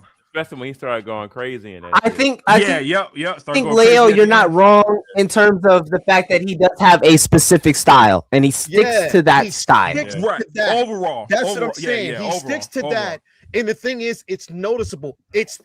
Here's the thing: Quentin Tarantino has his style. You know a Quentin Tarantino film that he never goes outside of that box. Spike Lee has a Spike Lee style. And you know that is him, and they hardly ever step. I think I've seen one film that he kind of somewhat stepped out of that space, but then when I thought he did at the end of the movie, he got right back in it. I was like, that's a Spike Lee. What in the world? Yeah. Hey, bro. Yeah, this makes me want to go and look up his films because it's almost like, okay, I take it all back, son. He did freaking. My man said he did Cape Fear. Yo, I'm out the argument. I done made a mistake, yo. He did what? Dope, bro. He did what? Cape Fear. Yeah. Cape Fear is nothing like them gangster movies, yo. You still got that thriller aspect that he likes to hang on to in that case. That ain't the same thing, man. That's a stretch. That ain't the same thing. It's still there. It ain't too far from. I think where the point where we're getting at is that it just kind of falls on deaf ears, or it definitely hits people the wrong way when it appears that you're only able to do maybe one or two styles, and you're like shitting on a Criticizing. style. Yeah. Your I agree with that. your I genre stick with that. lane is very limited. That's what it seems like. And it's like That's I just- don't. Bro, you when you're you shitting don't- on other I agree people, with that. that's the you're thing. shitting on a lane, but you utilize a lane to even get to the point where we call you the Exactly. GOAT. So it feels like it just feels disingenuous. Like exactly. it almost feels gatekeepery when you're like, Yeah, oh, yeah. don't watch that. That's not Yeah. real film. My Yeah. shit is real film. And it's like, Yeah. like it goes back to my whole point. It's like art is art. Like I'm sick and tired of motherfuckers telling me what art is. You Yeah. don't fucking define that. You'll never have the power to define Vinny. that, bro. Vinny hit it on the spot. It's so funny because I can chop it up music wise or movie wise, but as soon as you bring up music or hip hop, I can't hear you. You know what I'm saying? Because I've heard for years the argument that this artist is better because of money. This makes more money, so boom bap is such and such, man. And so in that regard, I feel it. Like I can, who I was can one of the relate to biggest Scorsese, culprits even of if I that? Who was one of the biggest? And I was Puff telling Daddy. people this shit for the longest fucking time. He was gatekeeping, and he wasn't even in the industry, but he was doing a lot of foul shit, and he was putting a lot of artists down and talking down. And now look what happened to him. Justice was fucking served. I don't give a fuck who likes him or not, but I couldn't stand Ebro, bro. I could not stand Ebro. I stopped watching this shit years ago, bro. Right. I stopped watching because bro, yo, go get out there, yo. If your shit's not hot, it's not hot, yo. That's all I fucking heard. But I was like, yo, you don't even give these motherfuckers a chance. No, You don't give none of them a chance. But I understand it's the era. Things change. They do. He's moving with the current. But at the same time, bro, he is also for a culture that he basically says he holds near and dear. He disrespects the shit. And when I think about like if you're a tastemaker or a curator, you have to allow space for new things. And that's the same thing I'm saying about look at things through the same paradigm. Yeah, bro. That's like the same it is thing about 2026. Like people are not looking at it the same way that you are. Like it has been years since you were in art school, and I just need people to realize, like, because they have a perspective on things does not make it the only way to go about life. But I want to push back on that art school thing because you got to remember him, George Lucas, Spielberg, that whole group that grew up at that time probably was more anti. They went to film school, but they were probably leaning more against the grain than at that time. You know what I mean? Which makes it even more disappointing. Well, but it's just like they were the artsy. Past they that, were making right? movies and doing things that people weren't doing at that time. Like they, Lucas. Like if we jump past that, right, Prop? And we jump past that, and we say, okay, that happened, and we're past that point. It's still like, damn, it feels like you morphed into what the people you didn't want to be. You know what I mean? Like it still feels like that, even if we can have more context and have a much more thorough conversation with it. It still feels as though, like, when it comes to their content and it comes to their comment, it feels as though it's a denigration of a said genre versus celebrating that the fact that success can be had in a wacky ass genre such as this. Yeah. Celebrating art as a general. I want to remind everybody that I'm a film and video production instructor. Stay in school. Please. We need more people that can read out here. Please. I mean, man. But follow your dreams, bro. You know what I mean? You got to go to school. My mom always says, dog, you can't walk on water unless you step. Let art exist. Exactly. Let it exist. Gotta do it. That's what I'm saying, bro. Like, and that's one of my biggest arguments is the simple fact that someone who basically holds the art of film so near and dear to his heart and so sacred Yet it gives you that audacity to shit on someone else's interpretation of art. It's just not fair. And for you to basically tell, like, bro, I'm not gonna, as an artist, it is not my, and this is where a lot of actors really get beside themselves too. I mean, because take the advice that he got from Leonardo DiCaprio. I'm not saying again that for him and for his caliber of acting and what he sees in this young man, I'm not saying that because again, I think, and if I'm looking at it right now, I think that Timothée Chalamet will win Best Actor for his current role in Marty. You know what I mean? Yeah, I think he will. Marty Supreme. I think he will. Which again, both him and Leonardo DiCaprio are up for the lead for again one battle after another. Which Leonardo was dope in. That movie's dope. But he was dope. Not Yeah, Michael that B. was Jordan, by really, the that way. was Huh? that was really. Yeah. What'd you say, I'm just Boomer? saying, not Michael B. Jordan, by the way, even though he played 3 niggas. He's not. Yeah. He's not. And that's what I'm saying. We already know. Here's the thing. The what was it? The Critics' Choice Awards was on yesterday. Was that? Yeah. So that was on yesterday. Oh, that was last week. Was that yesterday? I thought it was last It week. came on last night, but it Okay. usually dictates where people are going and where this race is going to start. It Yeah, always yeah. starts with that. So we know that the contention right now is going to be Timothée Chalamet and Leonardo DiCaprio. That's what they're going to basically be looking at. You know what I mean?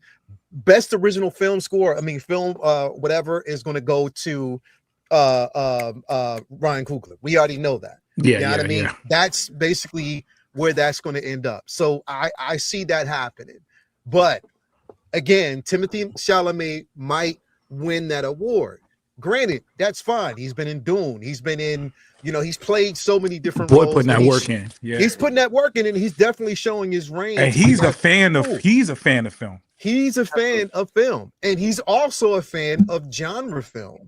But this is what I'm Exactly. saying subjectively as another artist, I would never tell somebody, don't do this. I'm going to say, follow your heart, wherever you basically feel works for you. Just be careful, read scripts, make sure that you're signing is, and do your research. But I'm never going to tell you, just as like me from a comic standpoint saying, yeah, don't fuck with Martin Scorsese. He's a bitch. I'm not going to tell somebody that shit. I'm going to say, yo, if he offers you a role, hey, do it. The man has a track record. He's made some amazing films. I'm just saying from one artist to another, there just needs to be a level of decorum. Like, don't sit there and just, shit on people, bro. I hate that. Like, I really hate that, bro. If you hate that, yo, I go check out Don Rickles roasting Martin Scorsese. It'll make you feel good. Yeah, I'm gonna check it out. Don Rickles. Funny as hell. I'm gonna check it out. That joke was That's hilarious, the old bro. Hollywood roast joint. Nah. This was one. It was he was getting achievement award. Oh, Don Rickles, I know what you're talking about, but this is Don Rickles was there's one with Eastwood getting one.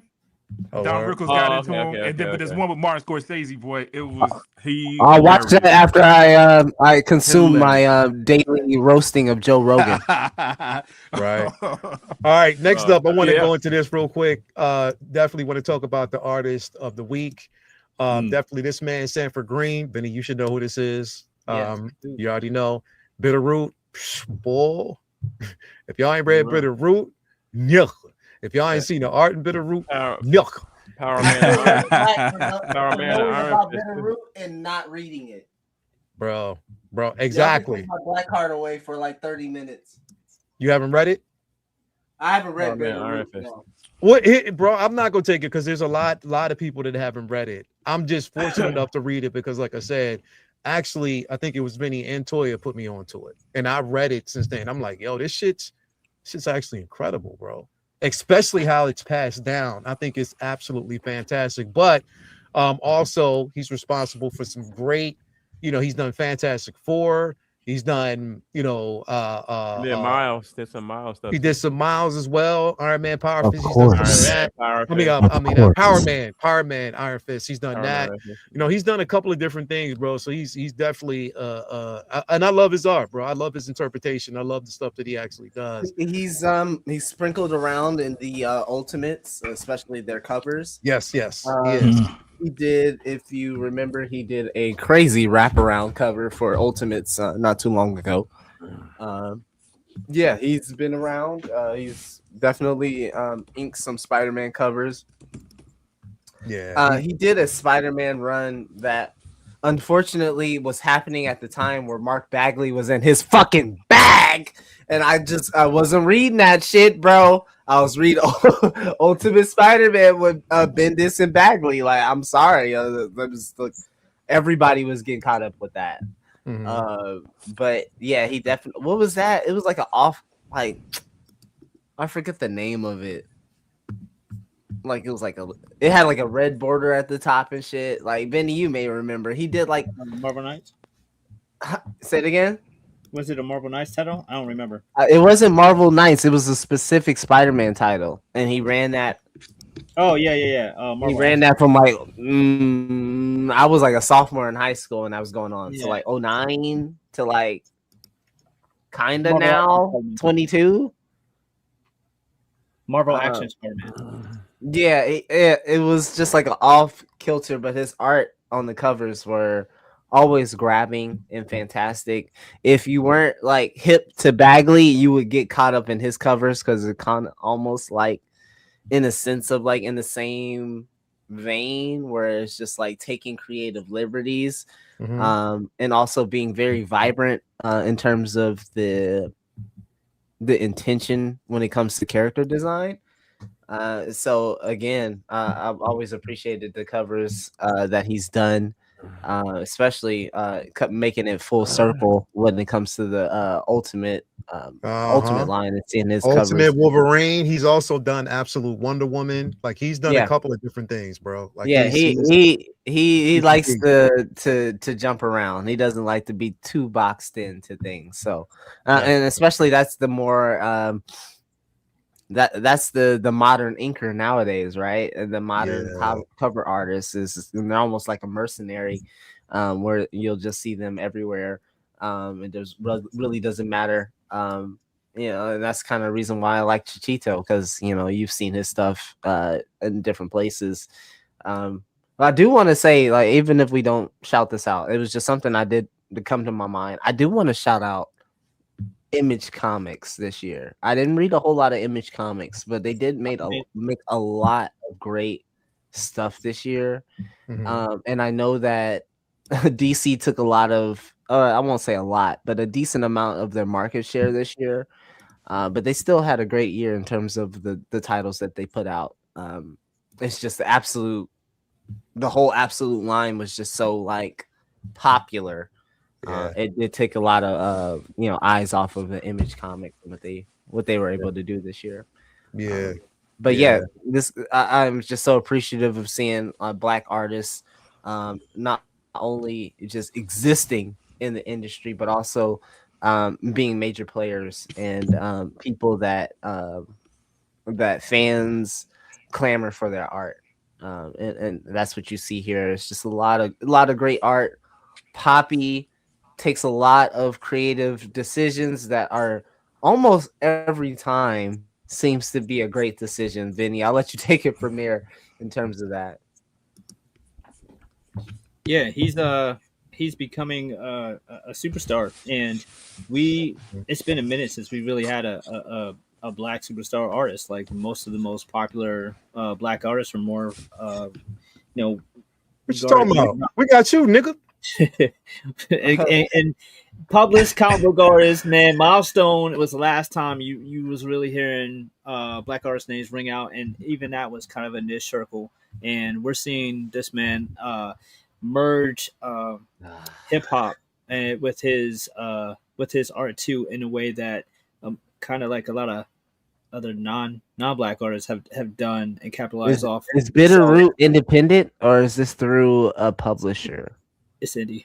It's indie. Okay. Yeah, it's definitely indie. It's super indie. So it's indie. There's this like amazing marriage that he's made with kind of a manga style, hip hop style. It's almost like just so refreshing to see basically just a Black artist kind of get to become famous off the style that so many other artists have made kind of popular by kind of cherry picking different elements of other cultures, and he's doing it like himself through his style, and it's not on niche, obscure indie books or titles. It's through major books. I highly implore everybody to go pick up Jonathan Hickman's Doom. It's a one shot drawn by Sanford Green. The visuals in this book are ridiculously creative storytelling and panel design, and it's just an absolute fire.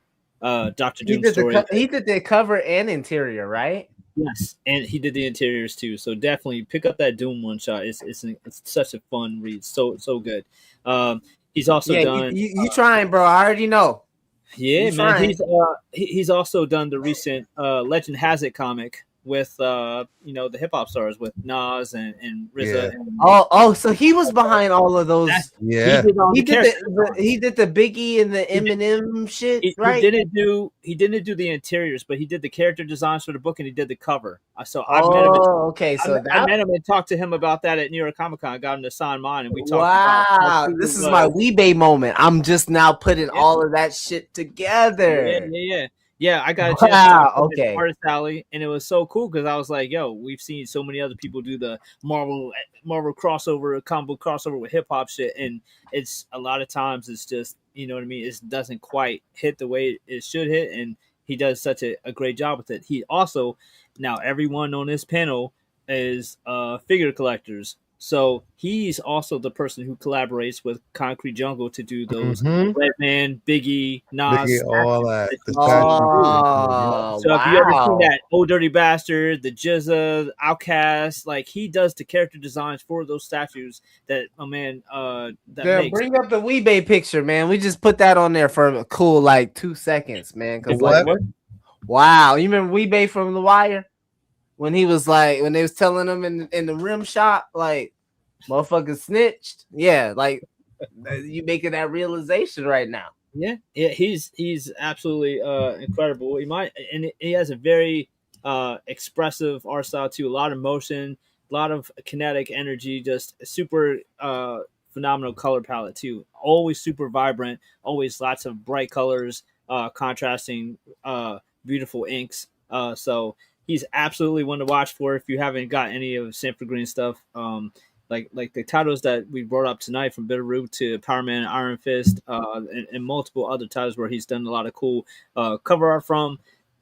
Highly recommend it. He's an up and comer on the rise. He's been in the game for a minute, but I think he's just now really coming into his own and becoming a superstar in the comic book industry. Hell yeah, bro. Hell yes. I'm telling you, man, in Blooming, make sure you get your ass on Bitterroot, bro. Fucking that story is definitely worth reading. And that right now, because they even spinning it off into a different book right now. So it's definitely good. It's a good read. Sanford is that dude, man. So definitely check him out. Proper, you familiar with his work?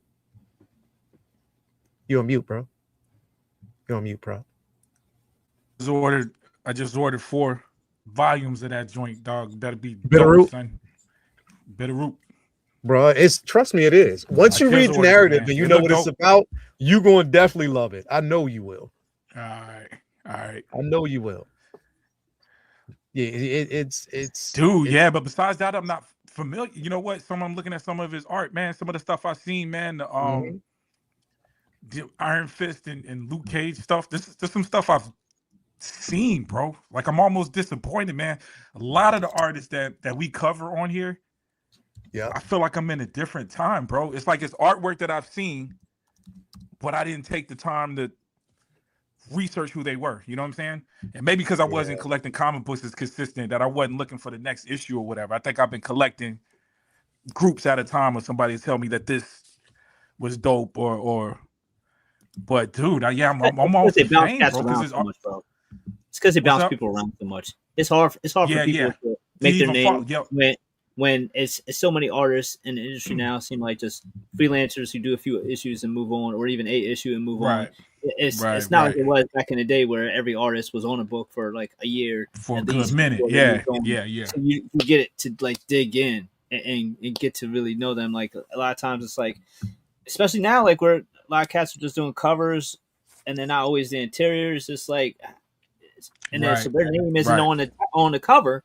Another person is the person who did. But then you see something else. If you listed the cover, your name ain't on the cover. It's on the you get credited inside, but it's hard to retain that unless you really like own it. And so many people own it. Right. Yeah, dude, because this dude's work is crazy. It's crazy because he got a style, man, but you got a couple of issues here and there that's like, yeah. I always love it when it's like that. When they got their own little style, but they know how to kind of step outside their norm for a hot second, back in. Yeah, yeah. Man, and they even got some gotcha man on here that he drew. Hell yeah. Jeez, bro. Yeah, man. Bro. Battle I can't wait, dog. Battle Planets, bro. He did a lot of shit. G-Force, you already know. Yeah. Definitely check him out. He's definitely worth checking out, man, as always. Now I want to jump into this, man. If you haven't read it, now Prop, I don't know. Did you read Ultimates Endgame #1? I didn't read. I didn't do any reading this week. I didn't go watch you. Vinny, did you read Ultimates Endgame? Oh yeah. Yeah. So we are entering. My bad. I had to. My parents asking for ice cream and shit. Boomer, we want some ice cream. It's cold-blooded. Cold-blooded. I go there, get them 2 scoops each and shit. Where's Jason? Man, he went downstairs. He getting bourbon. We gonna get a different Jason by the time. So ultimate Endgame #1. Listen, like, man, here's the thing. I'm up two minds here. I'm up 2 minds. Is that going into this book, I didn't want it to feel rushed. I didn't want them to feel like they just threw shit together. Because here's my thing, bro. And I'm glad Jay's not here because with Absolute is tied in so seamless that they're getting to that build up where they're starting to meet. You know what I mean? With Ultimate Endgame so far. Now, don't get me wrong. I like there's certain there's aspects of this book I'm like, but it's slow and convoluted. Yeah, bro. Like half these fucking people, I don't remember. I'm like, wait a minute. Yeah. Why are you introducing new characters now? Now, bro. Like now. Yeah. You know what I mean? Like it just it's busy. It's busy, bro. I liked Ultimates 19 a lot more. Yeah, bro, look at this interior cover, bro. Yeah, let me see. Let me bring that. Yeah, man. Yeah. It's dope. It's definitely dope. But again, it's just I didn't want it to feel rushed and that you're just splashing the characters together without half of these characters even meeting respectfully. You know what I mean? Like it just felt funny, bro. Like it just I think the arc so far that I love. And here's the thing, and this is what I thought about. What I didn't really think about, I should have thought about this before, but the Ultimate Spider-Man that we're actually getting is more of it reminds me of an adult version. Well, he's an adult, but from where he was, but I'm talking about an adult version of an Andrew Garfield character. Yeah. That's what he reminds me of. Yeah, because of the hairstyle, the slender body. Yeah, I see where you're going with that. Where they're kind of taking the beats from. That's what it feels like. And that's the only story that right now because when I think of this version of Spider-Man and this version of Peter, he's our eyes and ears. That's the way I feel. Through this whole journey, he's been our eyes and ears. Yeah, he's the everyman's like. It's weird that he's into this. What'd you say, bro?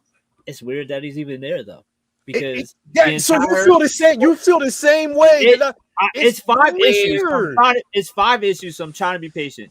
But his entire book didn't mention Maker pretty much since the beginning when he first got At the Spider, all. and he spent the entire 23 some issues. Yeah, he's been so far his outside of villain. this. And he hasn't been in a single Ultimates comic, whereas they're all fighting like Maker's council and doing all this shit on all these missions trying to save the world. And Spidey's almost like another, like it's almost like Sony, where it's like it's a whole nother verse that he's in, and it hasn't crossed over. He hasn't interacted with none of these people. He hasn't interacted with Iron Man or Cap or Hulk or none of the council. Yeah. All of his villains have been Spider-Man villains that haven't had anything to do or mention with Make. And then now he's first team Space Jam All-Stars fighting the Monstars, and he don't even question it. It's like Yeah, he got pulled away so quick. Like, yo, we gotta go fight the Maker. And he's just like, all right, cool, let's go get him. It's like, wait, he had no questions. No, bro. So is it okay? So let me get at the heart of it, because I agree with you in the sentiment, but I think all of us saw this coming, right? We knew that this was coming. We right? knew we'd wedge him in there, but it's just like the way isn't it? I'm just please put this in terms of me just asking questions to get more context to what you guys are putting out there and positing. Mm-hmm. Is it more in the sense of like, okay, that was just so quick, or is it, or was it not well explained? Because the way that I kind of took it in, it was just like, okay, like it's time, regardless of what was happening over with Peter Parker's life. He was doing all of that stuff.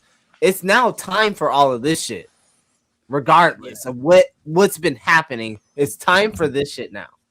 Is that just like a miss? It just seems like it was. I'm gonna explain it perfectly. Yeah. Rumor, imagine all you read was Ultimate Spider-Man. Mm-hmm. Would it make sense? Right, you're like, damn, what's going on here, right? Because the context is like, they have. I'm My not point is easy they to haven't. the context. My point is they haven't mentioned Maker's Council virtually at all in the entire run, and that's not a knock on it, but I expected that he wasn't going to be a part of the first assault. It would be something that it's like, oh shit.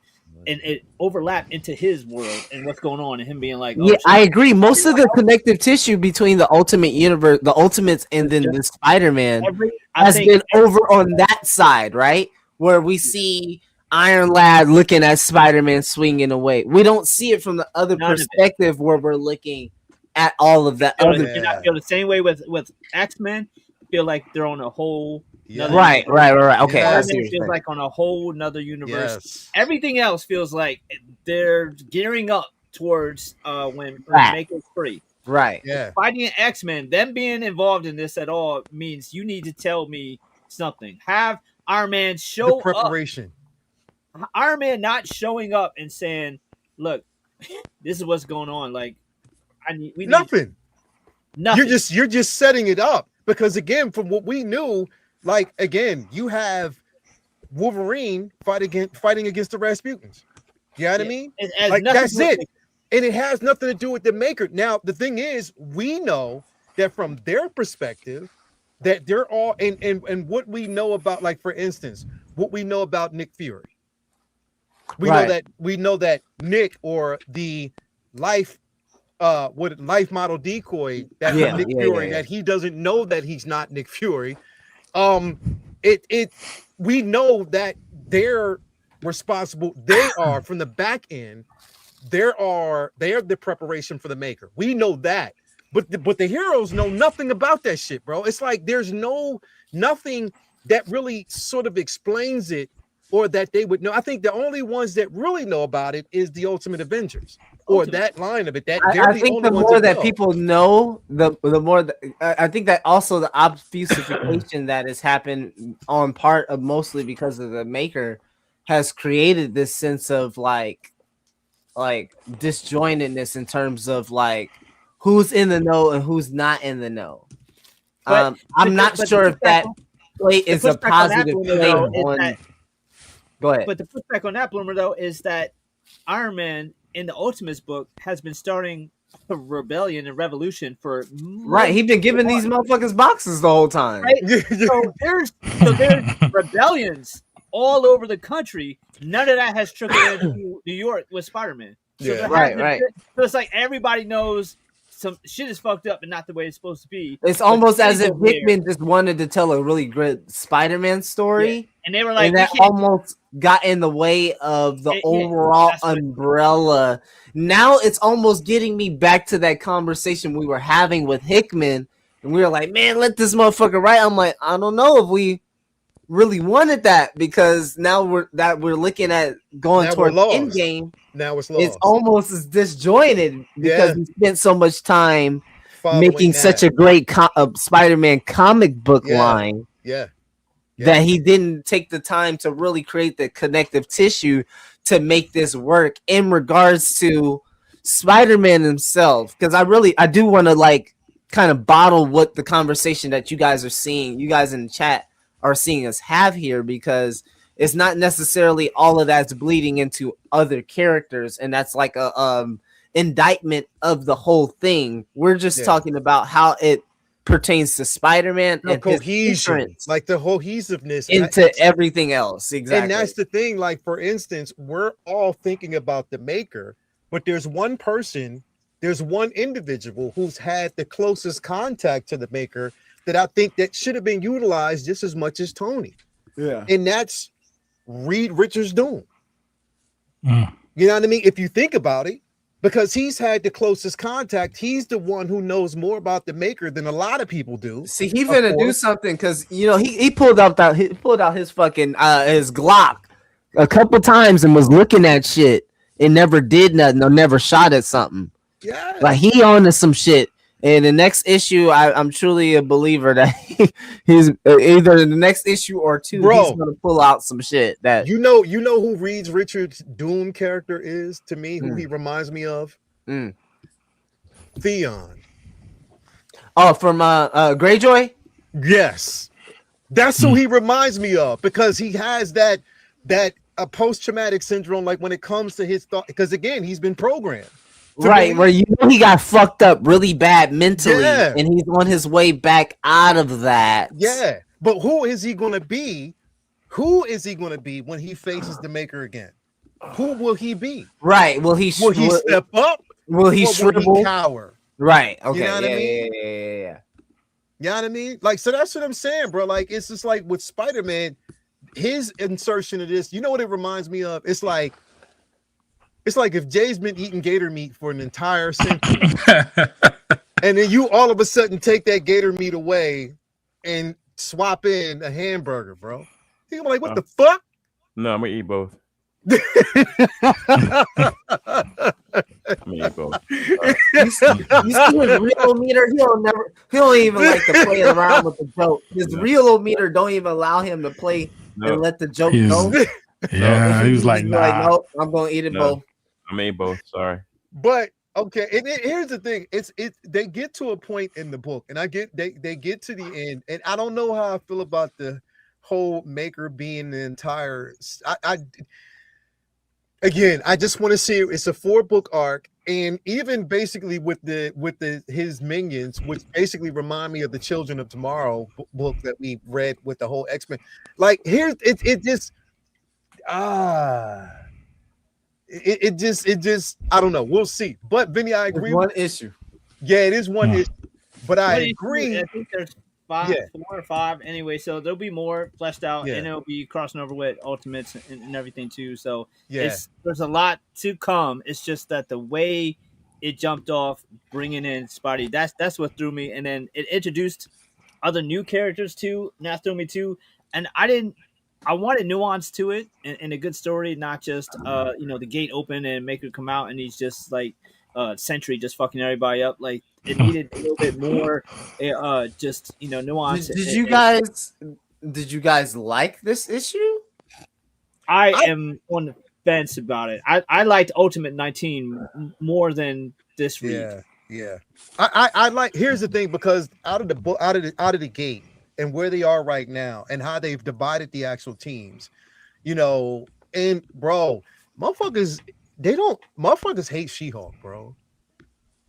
Like they always trying to fuck her over, bro. And Well, she's more like a kind of almost like a manga protagonist where she just keep get beat up and then she overcomes and then beats up, overcomes. Yeah, bro, they just don't fuck it. But that's anyway, what they that's kind of do it with her.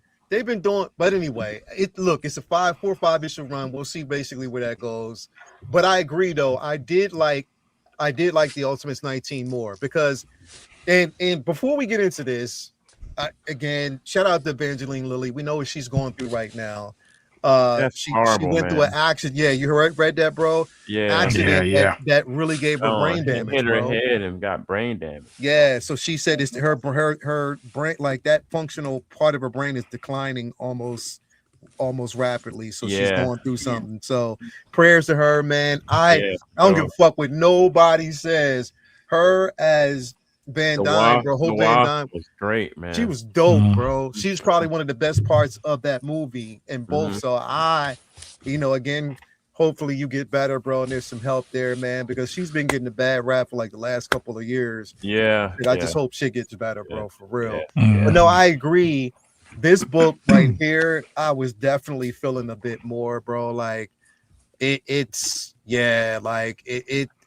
I like the simple fact that the exposure of her being a triple agent, you know what I mean, and where she's at, also basically the connection to her and Hank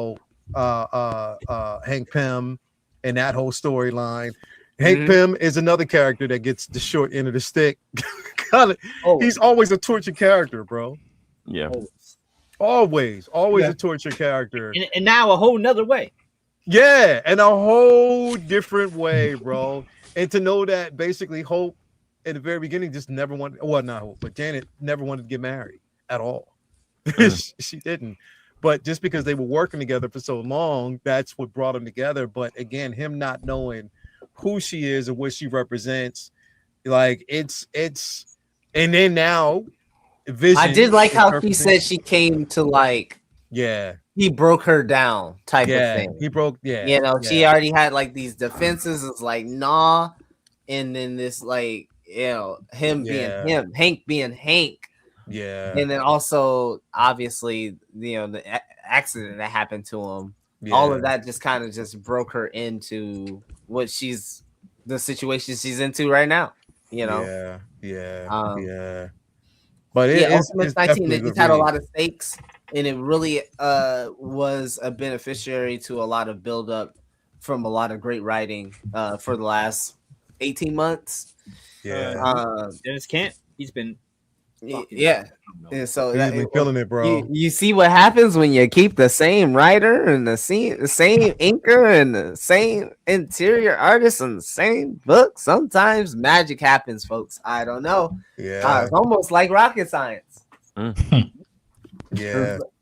So we'll see what happens. Like I said with Ultimate Endgame, I did feel like when reading it just feel like the sense of like, oh man, is it about to end right now? And then you're like, okay, no, it's not. Okay, because the pacing would be wildly crazy if it was just one book, and the book would be even thicker than what it is. So I'm excited for where it's gonna go. Yeah. Again, just like DC Knockout right now. DC KO, that's just incredible, bro. Like every book, it gets your heart pumping just a little bit. You almost live for that shit because it's just like stakes, baby. We live for stakes. We live for stakes in this shit. And even if you got to come up with in which again, it doesn't make it right or wrong. But sometimes, even if you got to come up with a pocket universe to create some stakes that people are going to really feel, I think at the end of the day, it's worth it if people feel something from said art. I right now, bro, like, because I also want it, because I want to get into, well, we'll get into that next week just in the interest of time, because I do want to talk about DCKO, bro, because that, again, like, what they are creating, and the reason why I love DCKO is because it's and I don't know if you agree, but it's breaking down the characters in a way that it's showing that level of vulnerability that we haven't seen and they haven't touched on in a long time. Yes. Especially Red Hood. Bro, that book was one of the best books I have read in a long time. I like that fight with Superman. That was the best one. Who was it? A couple weeks ago? Superman and Captain Adam. I like that fight. Adam. That was dope. Captain Adam was great. Yeah, I got that. Bro just damn near made his whole ass fucking new origin in a fight. Bro, Like, the only one that wasn't good was Wonder Woman and Lobo, but all the other ones have been phenomenal because even Luthor versus the Demon was incredible. Yeah, that was dope. Yeah, I heard about that, but I didn't like how that Lobo Wonder Woman and like having him stronger than Wonder Woman. I don't like that.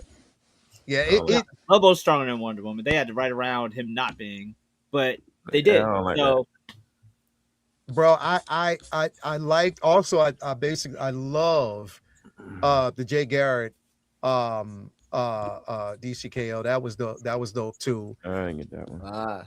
Bro, I'm telling you, KO is what I like about KO. And Jay, just hear me out. I have Superman and Adam, and I had Lobo and Wonder Woman. No. But I'm saying, like, hear me out because it's how, and what we were talking about before is the cohesiveness. If you're telling a story, you got to get from point A, B, C, whatever. You got to get. And I love the way they're doing it with the DCKO and what's going on there, and also what's going on with the absolute concept. So I love that eventually it's going to and how they're making a character like Booster Gold relevant. I never liked Booster Gold. I've never been a Booster Gold fan, and he has fans, and I'm like, I don't know. I've never liked. It's like Guy Gardner. He's literally like designed to be hated. So it's almost like impossible for him to have fans or have a fan base unless you're just like a counterculture, like against the grain ass motherfucker. Like most people just dislike Booster Gold the same way they dislike Guy Gardner because it's just like off center from what you expect that Green Lantern or that person. Booster Gold has been a waste of ink since he started, but now they're trying to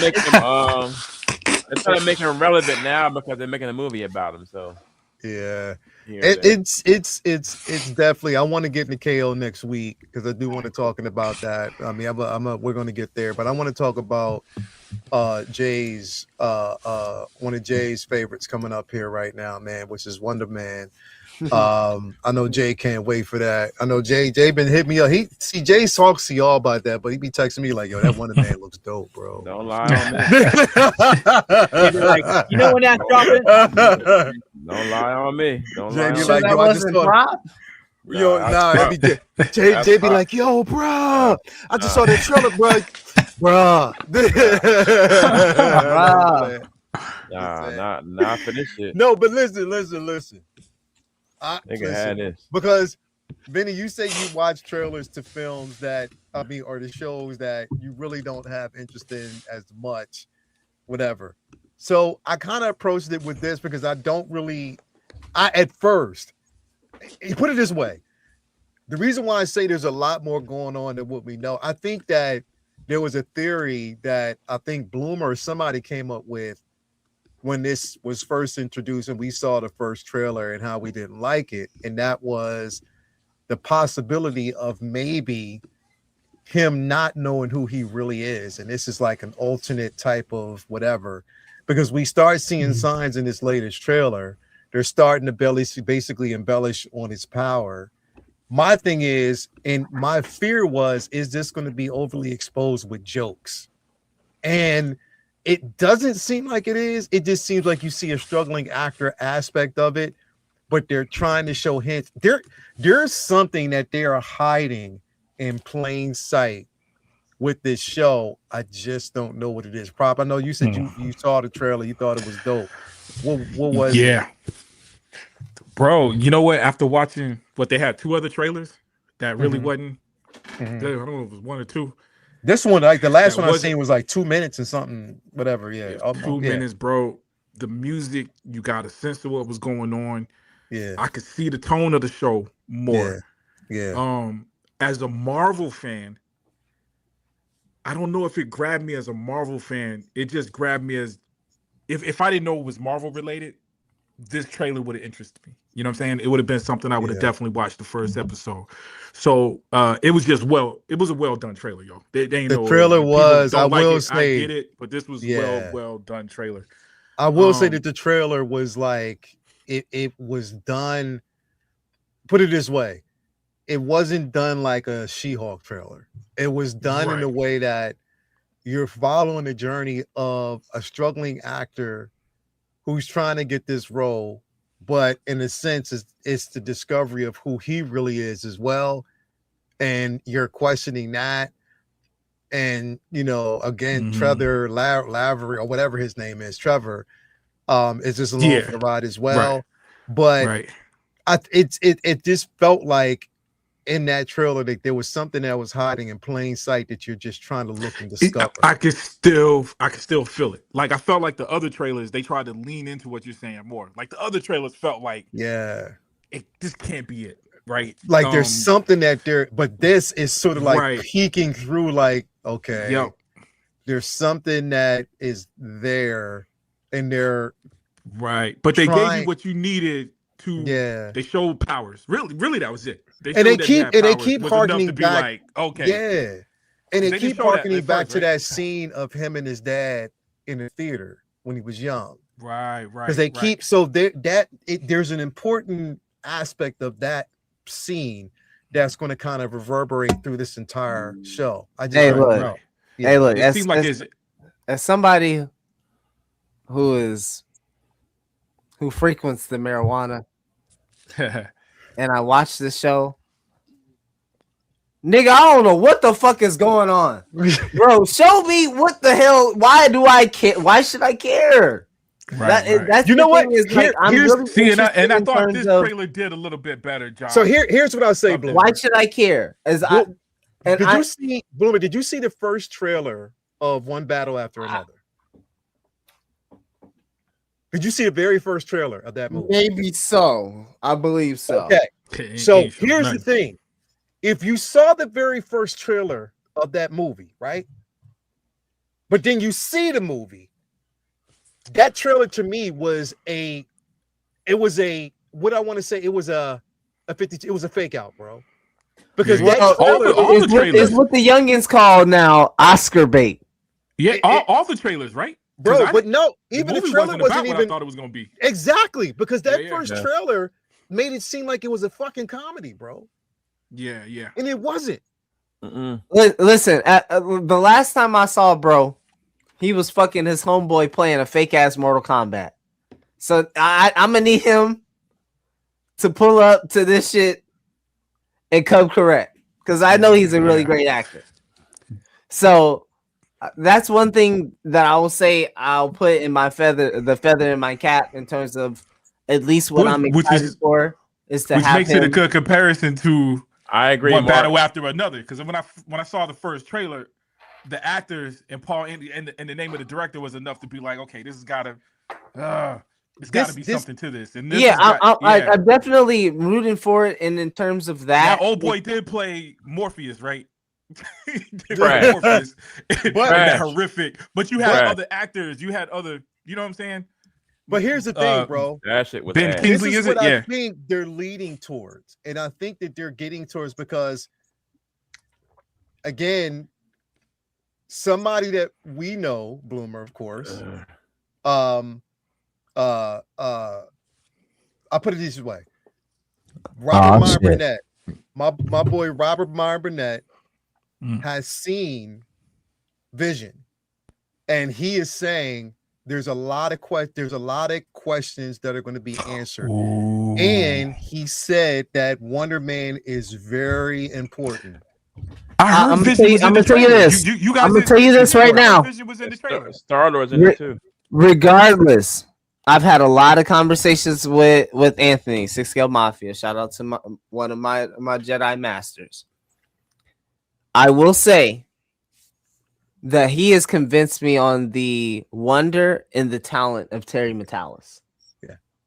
He's convinced me on that because if you go across the whole Star Trek fandom right now and you ask them how that season 3 was, about 90% of them will say that was great, and it's almost about all of it is attributed to Terry Matalas. Yeah. So if there's one thing the guy gets is science fiction He gets the and characters. And also he's one of us. That's who's directing this. We know Todd Stashwick is a part of that project as well. And so there's a level of excitement that I have bubbling when it comes to Vision Quest because of who's attached to it.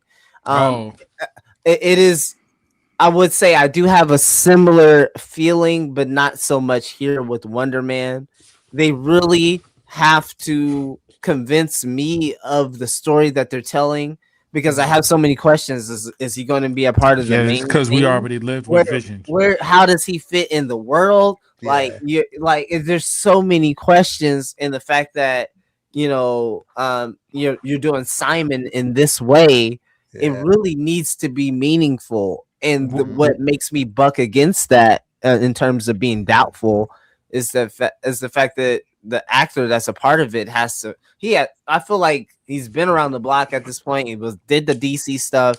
If Candyman, I feel like he would be at the point, and he's somewhat of a good name to know. Like, I don't want that anymore. Yeah. But the fact that he wanted that, it makes me feel as though there's something there within the script, and I'm willing to give it a chance, whether a slight one over what I'm hearing from WandaVision. It's like we named 3 of his movies and they all were ass. They were. He put some bad work in. Candyman was trash. Hey, don't say it too loud, man. My son likes Candy. Man, that dude loves Candyman. I get quiet every time he said it. Man, yeah, Dad. Candyman was ass. I just get quiet. And Matrix was ass. And Matrix was horrible. When he was playing Dr. Manhattan with that big ass head, that looked crazy. That was dope. That was all right. Watchmen show was dope, son. It was all right. It was all right. But Jay, I guess my question would be I didn't like his representation of Dr. Manhattan. That's do you think it's just him taking a chance on roles, or he's just taking shit opportunities? What do you think it is? I think he's trying to take. I think he's taking opportunity, and I can't hate on him for that. He's taking opportunities in Hollywood. You know what I mean? Like, you can't hate on nobody for trying to get their bank. But it's just some of the scripts that he's taken have been ass. Not his fault. Well, you know what? He didn't write the shit. The shit was just on paper. He had to study it and act. But that Candyman was garbage, and so was Matrix. But not because of him, though. What did you think of him? What did you think of him as Black Mantis? As what? Black Mantis. Black Mantis. Black Mantis. Yeah. I mean Black Mantis. Black Manta. Oh, Black Manta. Yeah. Oh, you saying Black Manta? That's prop villain. I was thinking about myself. Black Man. I meant to say Black Manta. Black Mantis. Wait a minute. What do you think about Black Manta? Name, son, the Black Mantis. Black Manta. No, y'all gotta stop. Vinny said that's props villain. Y'all didn't fucking laugh. I heard it. Y'all need to stop. I leaned into it. No. That's y'all. Yeah, I heard it. So, but at Black Manta, I think he did a good job, Black Manta, because that's Black Manta from the comics.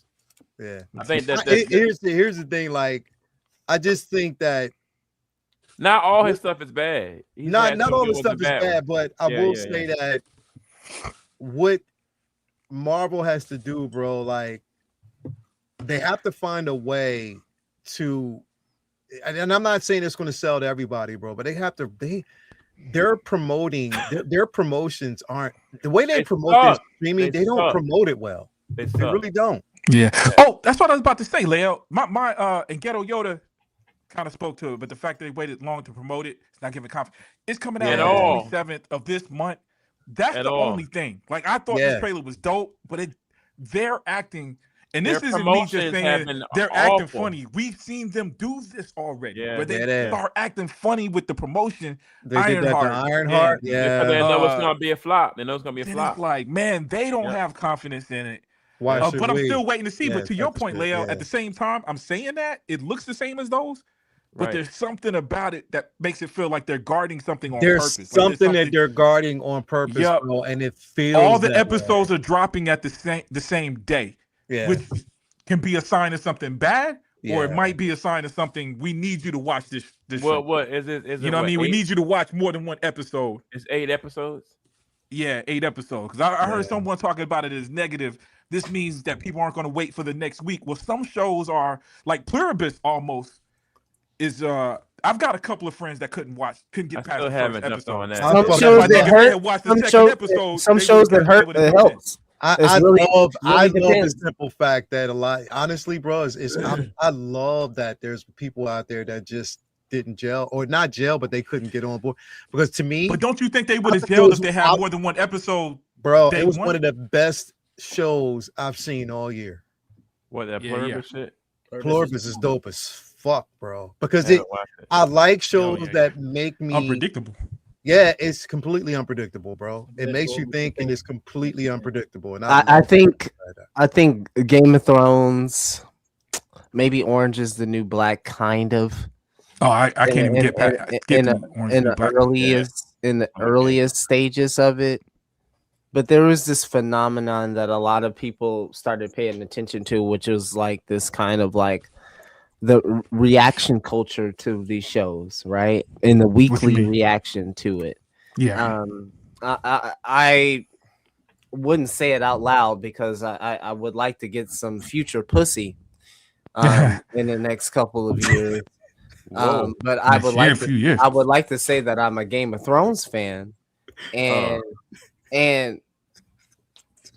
every Sunday there's this guy who does a recounting of each episode, right? And he breaks it down because he knows the books in and out.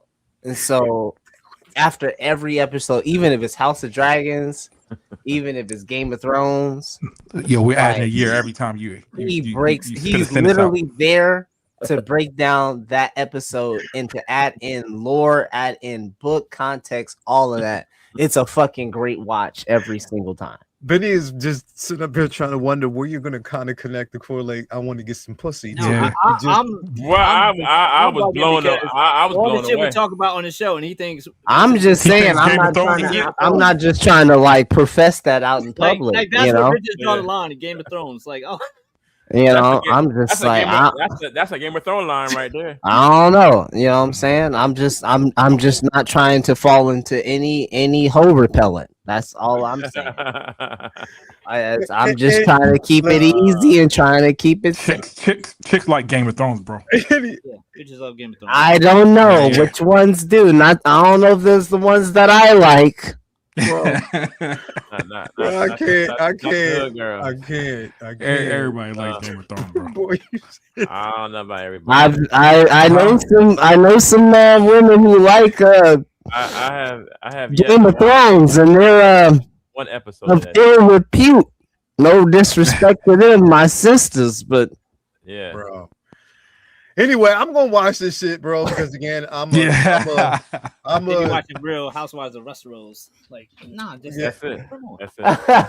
I kid, shit, bro. I'm gonna watch it. I'm gonna give it a chance, because again, if we're getting Vision Quest, I want to, and anybody, if you know. So I just want to see why there's a level of importance between the two.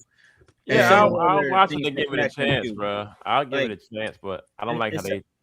There's so many other things connected too, but the whole point is like somebody just read the Wikipedia write-up for Simon Williams was like, oh, he's an actor. All right, cool. Oh, we could just make him and like just stop there, bro. Just stop there, bro. It's like that's as far as they thought it through. They didn't think about the Baron Zemo shit. They didn't think about the Tony Stark shit. They didn't think but see, that's my point. The reason why he hated Tony so much, all that. But wait a minute. But this is my point. What if it's like, for instance, and I'll just throw this out there. We knew everything that we needed to know about Peter Parker from in Homecoming. Right. But that was never. They didn't go back. Without them showing. Yep. They just didn't show it. My point is, what if that is still his story, but right now, and Bloomer, you alluded to this months ago, is that what if he's the possibility of him being time displaced, or being that his memory was just completely. I think I'll say this just to shorten it.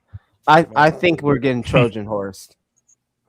I Yeah. think we're getting fed, like we're getting shown the bullshit, and the actual context of it might be there. That's what I think I don't right know. now. They have to know that true fans of Wonder Man are pissed about this shit. The way Who's the true fans of Wonder Man? Wonder Man? Wonder Man got a lot of what? I love Wonder Wonder Man got Man. a lot of people that love him as Yeah. his whole story. Okay, all right. I'm Yeah, just yeah. asking. I'm just asking. No. I'm a Wonder Man. I love his power. Y'all set. turned up. Yeah. I guess they're willing to take the chance on them numbers, bro. And it's like you got guys that people that follow Wonder Man. They like, man, it's about 5 niggas that know this nigga, bro. This- Like, all right, this- we can do whatever. Now, don't get me wrong. I'm a fan through the Avengers Right, book. through the I don't know comics. if I Yeah. buy a solo Wonder You Man. went by solo Wonder Man. Hey, That's right. see, we on the same. Nah. Everybody born in 1990, whatever the fuck, and on, they gonna be like, Hold on, man, hold on, who hold the on. fuck is this nigga? Bloomer. But here's the thing. Look, Let Jedi Kid lie to me and tell me that he knows. Go ahead. Rock, If you know look, people, you're not let me wrong, hear it. though. Obviously, Let me No, hear no, it. not the people that like Wonder Man. obviously, it's not. No, a not big you. character, Because That's I'm what I'm saying. saying. Careful with your words. You didn't say you. No, They but I'm gonna saying be like, people all 5 niggas like- gonna be mad. We changed it to black. No, but people like the character. And there are mad people mad about him being You're changed right. to black. That's I exactly like- all there are 5 people of mad I them. about like that. Wonder Man. Yeah. No, but there He's are cool. people mad about that. Yo, Look, that's what they did with everyone. Yo. Echo, Yo. she's black. You know, she's Yo, she's wait a dropped minute, it all man. once. Right. time out. Ironheart, Right. let's drop it all once. Right. Now Wonder Right. Man, let's drop it all Right. once. Yo, I You would got Black absolutely Widow, say, the person bro. to cut the lead. And- and- TPA beat full niggas said, Rob, I need you to oh see man, this. we mad he black. Bruh. You got me crying, bro. Yo, son, Bruh. I'm just Bruh. saying, I'm not dissing him. Bruh. All I'm He saying said- is, if I he was going said- to change the character black, Wait a it would be minute. Wonder Man. Bro, That's he all I'm said saying. when hold up, when Jason was Jay was talking, you say, yo, who's the true fans of Wonder Man? It's your sarcasm. I can't. Yo, son. That's why I got fans. People was mad as hell about him being black. Yo, they just people gonna be mad. Yo, that's normal though. Motherfucker was mad. Are they really mad? They changed it to black. So They had to research. Had a Some of those people that was mad had to research to find out that he was even white. Damn. I'm sure they did. I can't, bro. I'm sure they did. Like, wasn't he white? Oh damn, hold on. They call Oh. what is it called? That fake outrage. Oh, this Yeah. is something I could be mad about today. Look, man. Yeah, ethnic Hey, look, outrage. dog. This character was white. Yeah, Oh no, another one, nigga. You didn't even care. Bro. Yeah. Man. Hey man, But mad that he's I black feel now. him. And you know what the proof is? Because you're not hearing it now, really. You know what I'm saying? Like I see Nah. in In the very beginning Make when the they Avengers put it great out, again. Yep, That's yep, it. I yep. can't. I'm That's done. it. I'm They done. need to When pull they out their- first they came need to out, pull they out was their- mad. They Yeah. don't pull it. I'm They're done. not really mad unless they pull out their magic word. Bro, make the Avengers. great. Oh, And I haven't heard it with this one yet. I haven't heard it with this one. No, Yeah. it's coming. You already know that word's It was coming, bro. It's coming. The show ain't dropped oh, yet. wait till the last episode airs. It's going, bro. It's coming. I haven't heard it in a while, but it's coming. It's Yeah, coming. Yo. That word's coming. They'll say something about it. Yo, Nick Fury was Oh. dope as I don't know what. Nobody said that when they embraced it. They That's don't woke. care. That's woke. That's woke. That's They woke. don't care, son. That's woke. Man. They let David Hasselhoff play Yo, Nick Ghetto Fury. Yoda made a They don't point. care. He said, bro, why you think okay, Ray swapping him? They were worried Hey, about get a the Yoda, you gotta just refresh your application, bro. Come back to us when you refresh. Bro, that's what I'm saying. Wonder Man, bro. Because even Benny a couple weeks ago, it's like one. I can't with y'all, bro. I can't. Man. Wonder Man who? Yo, Yeah, Benny, I you mean, got a level of fucking sarcasm too. Oh, bro. No disrespect, you- bro. Bro's a cool character, bro. I got the comic, bro. I got the poster of a bathroom, bro. Of who? That shit is hilarious. Bro, but here's the thing. This is what I will say. Why should they take and I say this with full sincerity. Why should they basically take Wonder Man serious when Marvel doesn't even take Wonder Man serious? They Because don't. they Yeah, bro. always- bro, they treat him like he's not an important character. No, Yeah, There's they certain- do. There's certain You know why? ones- no, bro, they don't. Here's the thing, and I'm gonna tell you this like right off the bat. No, it's his power set. His power set is too wild, bro. Some of those characters are hard to tame when you don't have a creative writer in the room. It is the same thing with Phoenix. It is the same thing with all of the with fucking Wanda. Bro. It is if you don't have the best writer in the room, it's hard to write Omega level talent, bro. I promise you, that's what it boils down to. Bro, get the fuck, bro. They got right now. These motherfuckers have the Sentry in the MCU, right. And he's OP like a motherfucker. Right. The last time we saw Simon Williams in the comics, lately, the last time we saw it was during the Krakoa era. He was with Beast, and that was the last time. Yo. Yeah. Like they listen, just, brothers. They never know how to treat him. I'm gonna tell y'all this, and you guys probably already know this. This is how we know they don't care. Wonder Man was a direct response to who? Did anybody want to take a stab at it? Wonder Man. No. He was a. I'm guessing this is a DC character. Wonder Woman. Wonder Woman. Go look it up, bro. I'm not making this up. Y'all look at. I know you're like, that's too easy. Son, it was a direct response. Man, what in the patriarchy and shit is that? Direct response to Wonder Woman. Hey, I got an idea. They got this Wonder Woman thing going on. What if we come up with? No. Listen. Wonder Man, not my Marvel, man. We'll just give him different powers. You know what I'm saying? We'll put a W on his chest. Did he have a W on his old costume? Wonder Woman to beat the brakes off of Wonder Man. He wasn't designed to be creative, bro. So let them do what they want to with the show. As long as they make the show good. We got enough dope. Wonder Woman is the OPs of OPs, man. And if we're talking about all of everything that's on tape.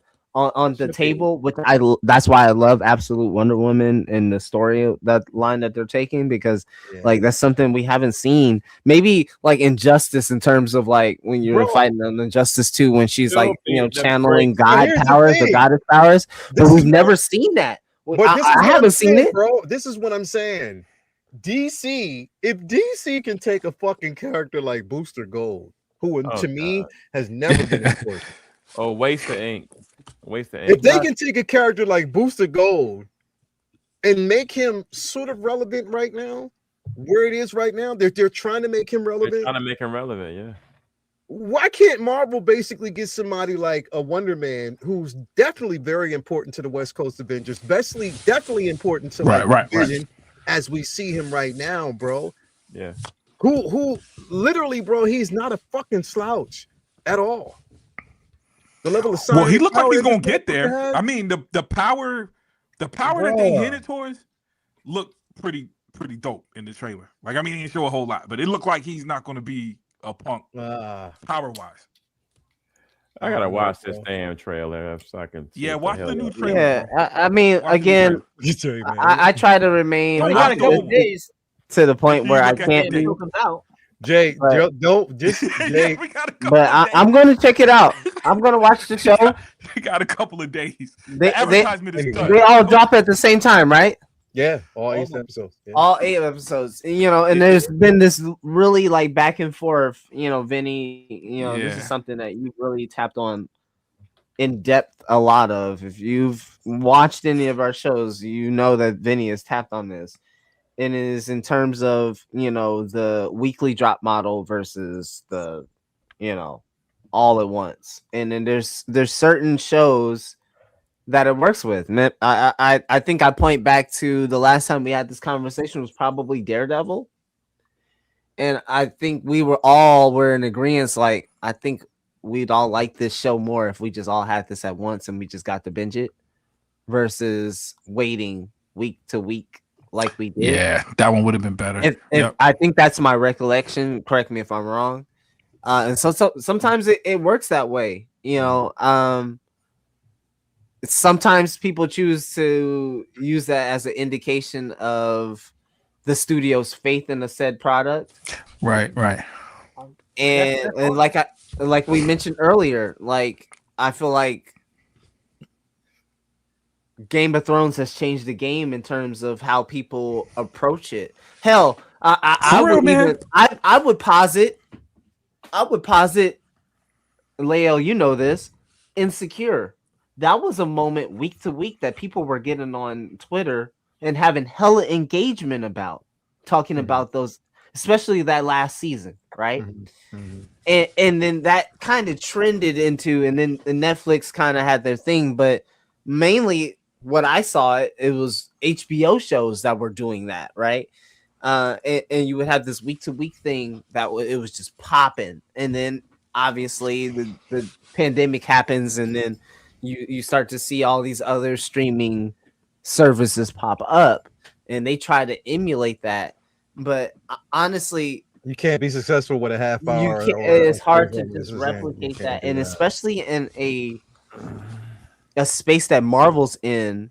Yeah, I feel like I'm not wrong in saying that people crave deep, thorough, and thoughtful character origins.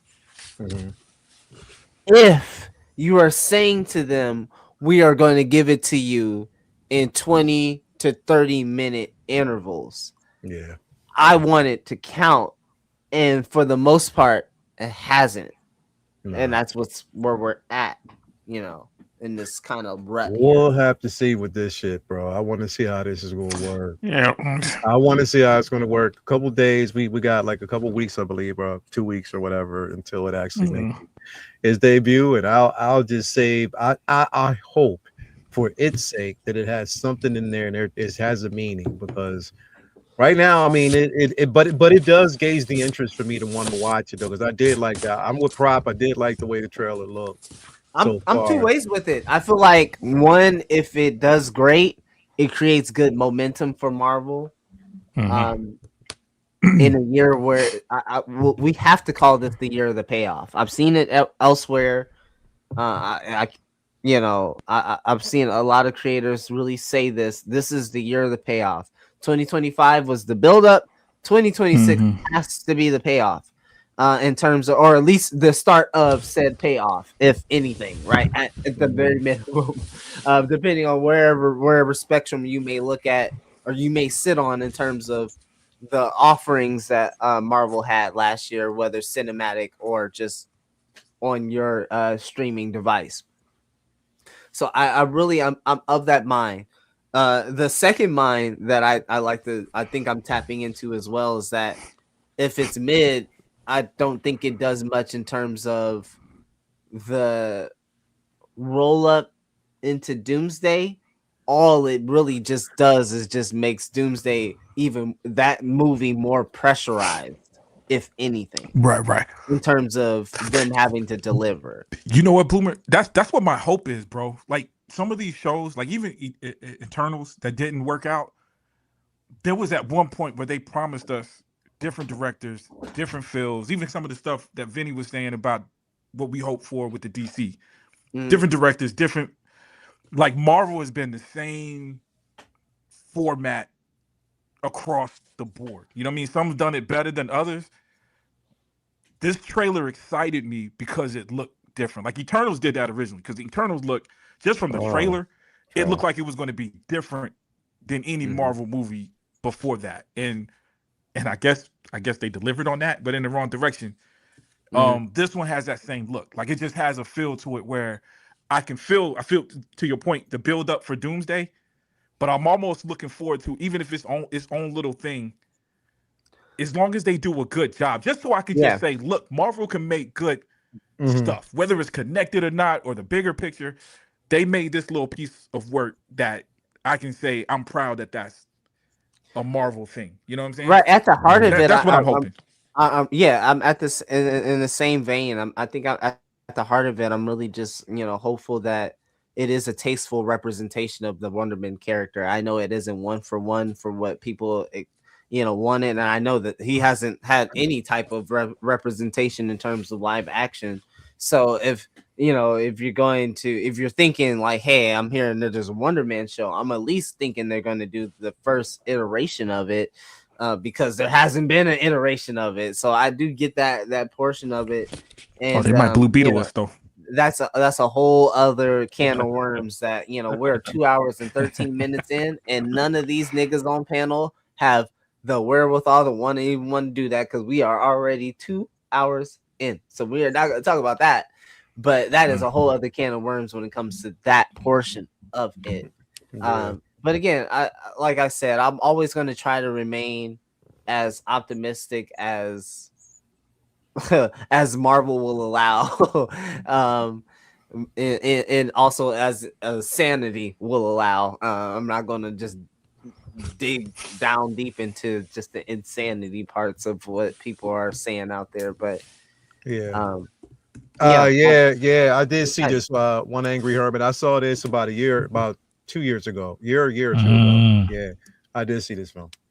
I did see. Bro. Check it out. Listen. Before we bounce out, I suggest everybody take a look at Begonia, bro. I don't know what it is about. Did you see it yet, Benny? I haven't seen it.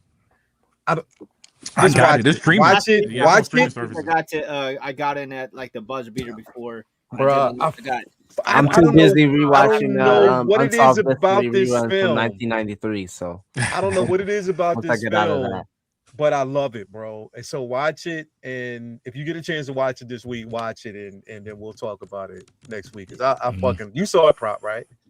No. I got it on my wish list. Fucking watch it, bro. I fucking love that movie. That's why I had it on like on my top 5 films of the year. I loved it.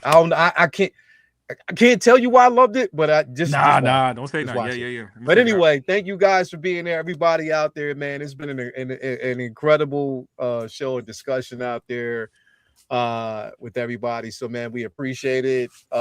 Jay, what you got going on, bro? No, she's asleep.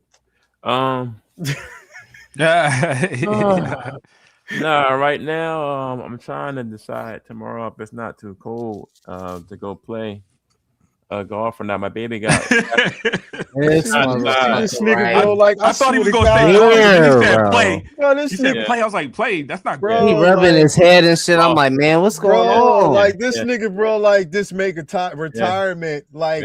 He just punched you in your face with every time, like, man, I'm gonna play some golf. No, man. honestly, seriously, man. I didn't play during the week of Christmas. I might go get me some. Bro, you make retirement so. Yeah, I might go get another rollie, bro. Because it's such a beautiful thing, bro. You deserve it, dog. Yeah, bro. I might go outside and put some armor on the dash of my Benz, bro. And bro, you could have came home after the tours and just chilled, but you said, "Nah, I'm gonna get this. I'm gonna get it out the mud, and I'm gonna go back to school." I might take my girl out to the jeweler so I can get her butt cheeks platinum and just wear them around my neck, bro. Like, you know what? That's a good idea. See, I was trying to drown out Leo's ignorance, but I couldn't. Bro, you can't, bro. Like Jay, too powerful, nigga, bro. It just be like he make you mad at his retirement, bro. Like just like yo, that shit just sound good. Like it's like a back rub, bro. I had to do it for those motherfuckers that don't know about black servicemen. So fuck them. Hey, listen. But honestly, bro, even the people that look like us need to see that.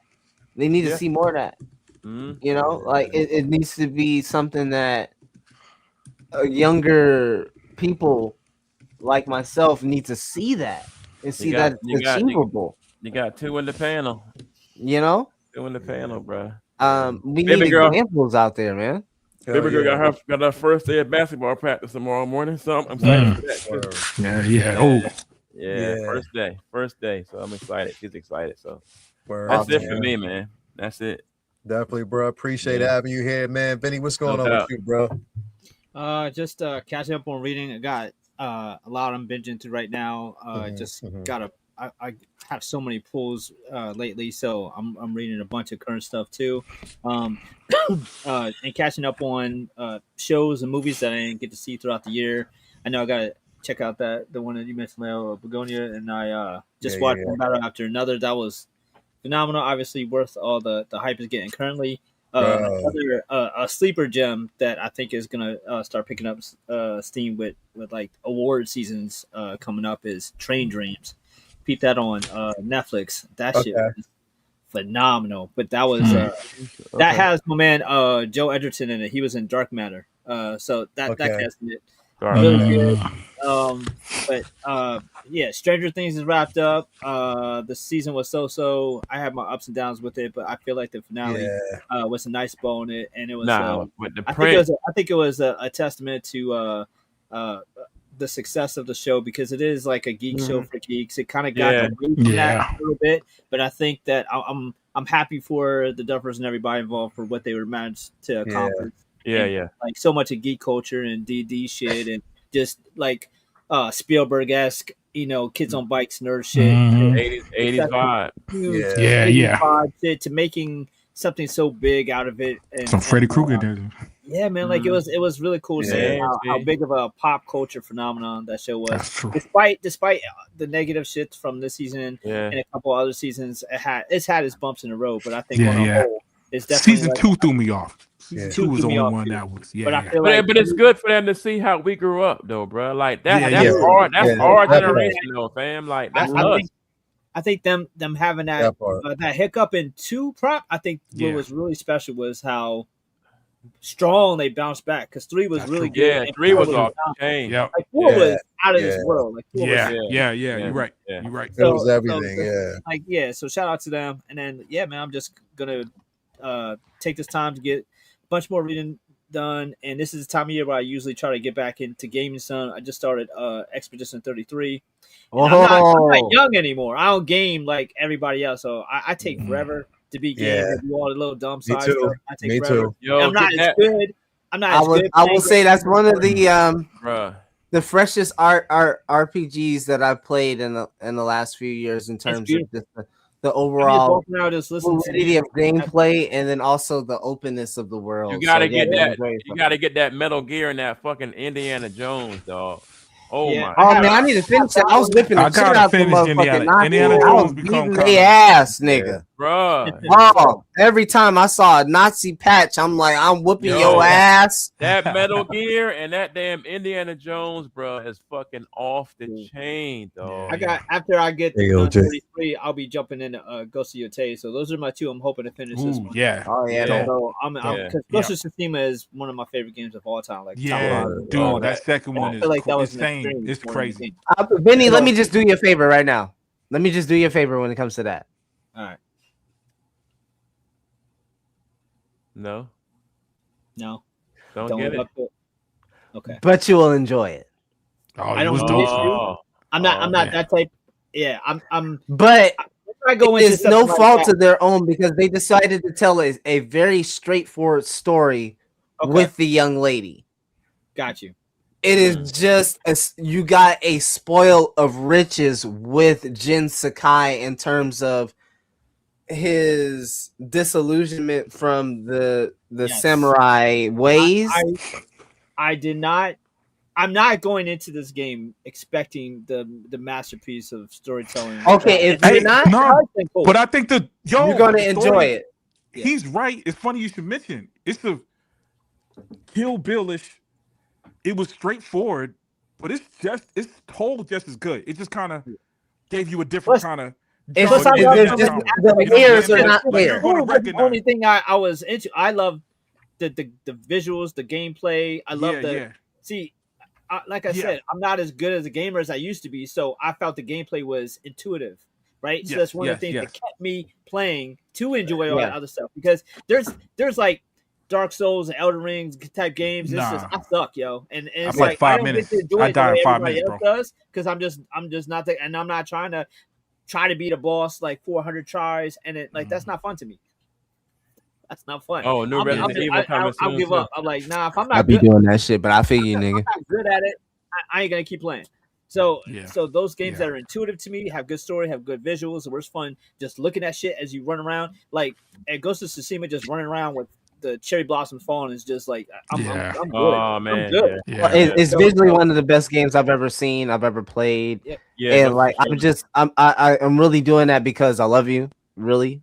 And I'm really trying to frame that for you because if you enjoyed the first game, when I go into anything like that, where I don't ever expect people to be as good as like it. And I didn't either, and I went in there to enjoy the story of the young lady that the story revolved around, and I enjoyed it. But at the same time, I can tell, this story is more straightforward. Which is And, cool. this story is falling down. This story is fucking the Goodfellas, and that doesn't take away from Michael Douglas's performance, nor does it take away from Ray Liotta's performance, and that is art. No doubt. Dude, it looked like they were actually in the room the way you just did that. Turned his whole body. That'd be kind of scary if they were. Yeah, dog. Yeah, rest in peace. All right. Yeah, that's better.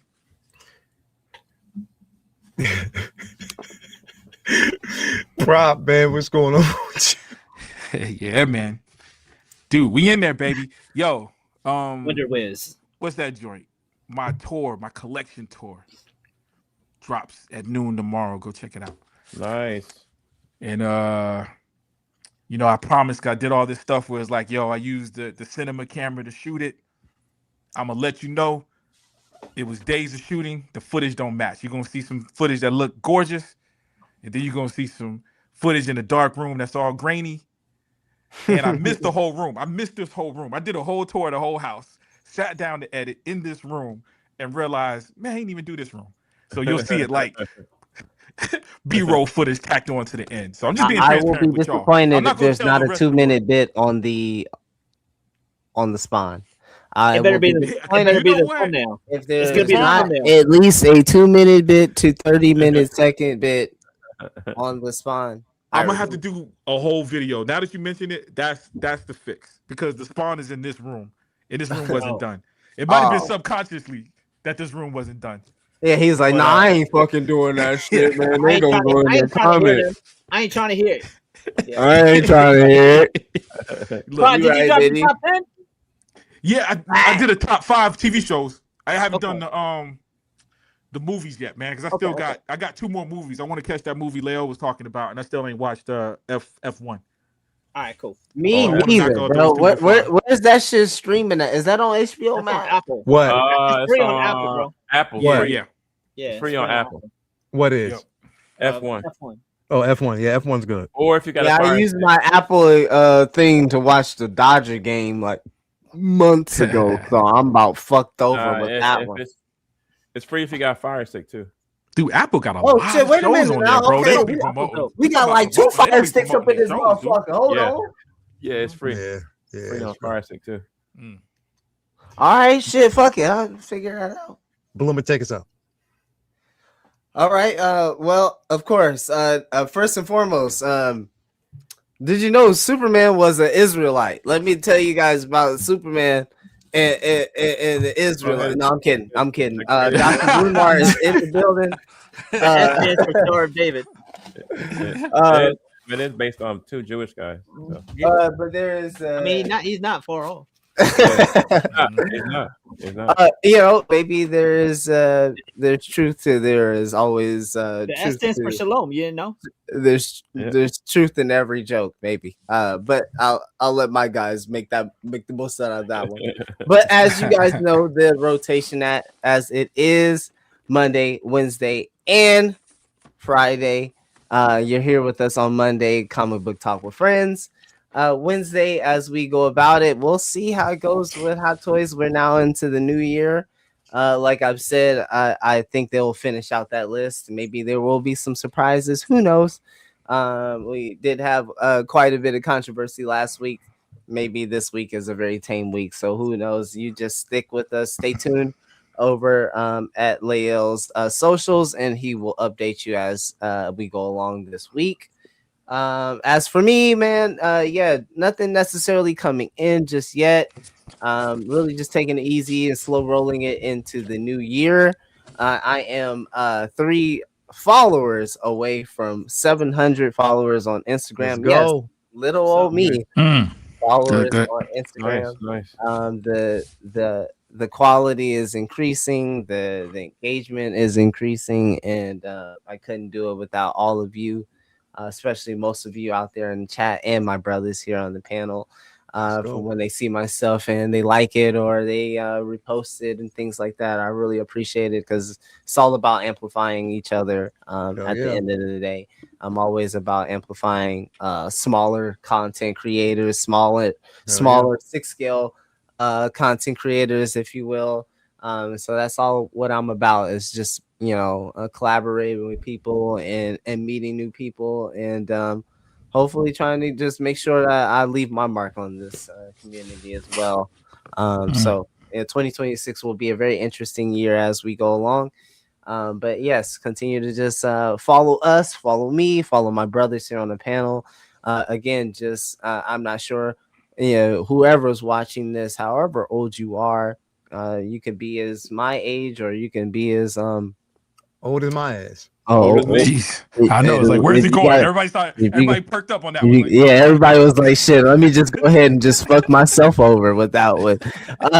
But you can, you know, have an AARP card or whatever it may be. Just please don't take any of this for granted.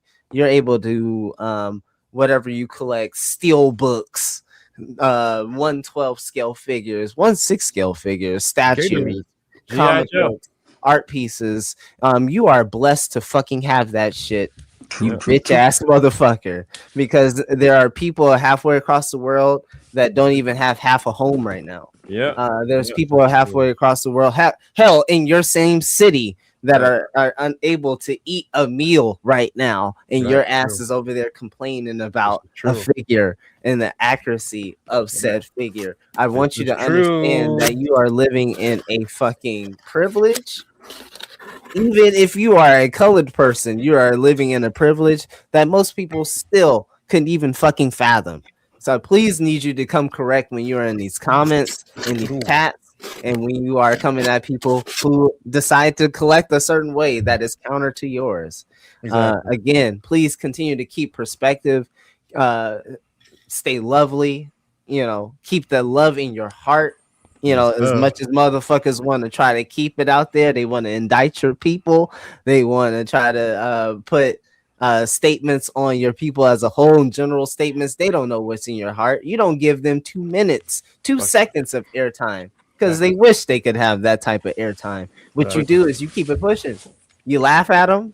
You pray for them if you're a godly person, and you keep it pushing.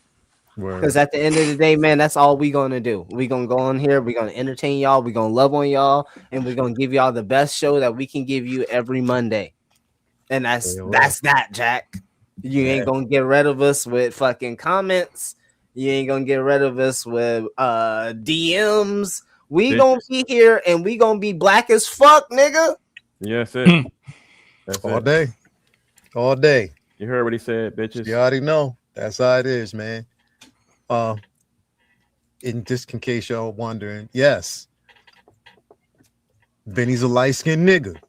Just letting y'all know that right now. Y'all need to know that. Monte Negro. Y'all need to know that.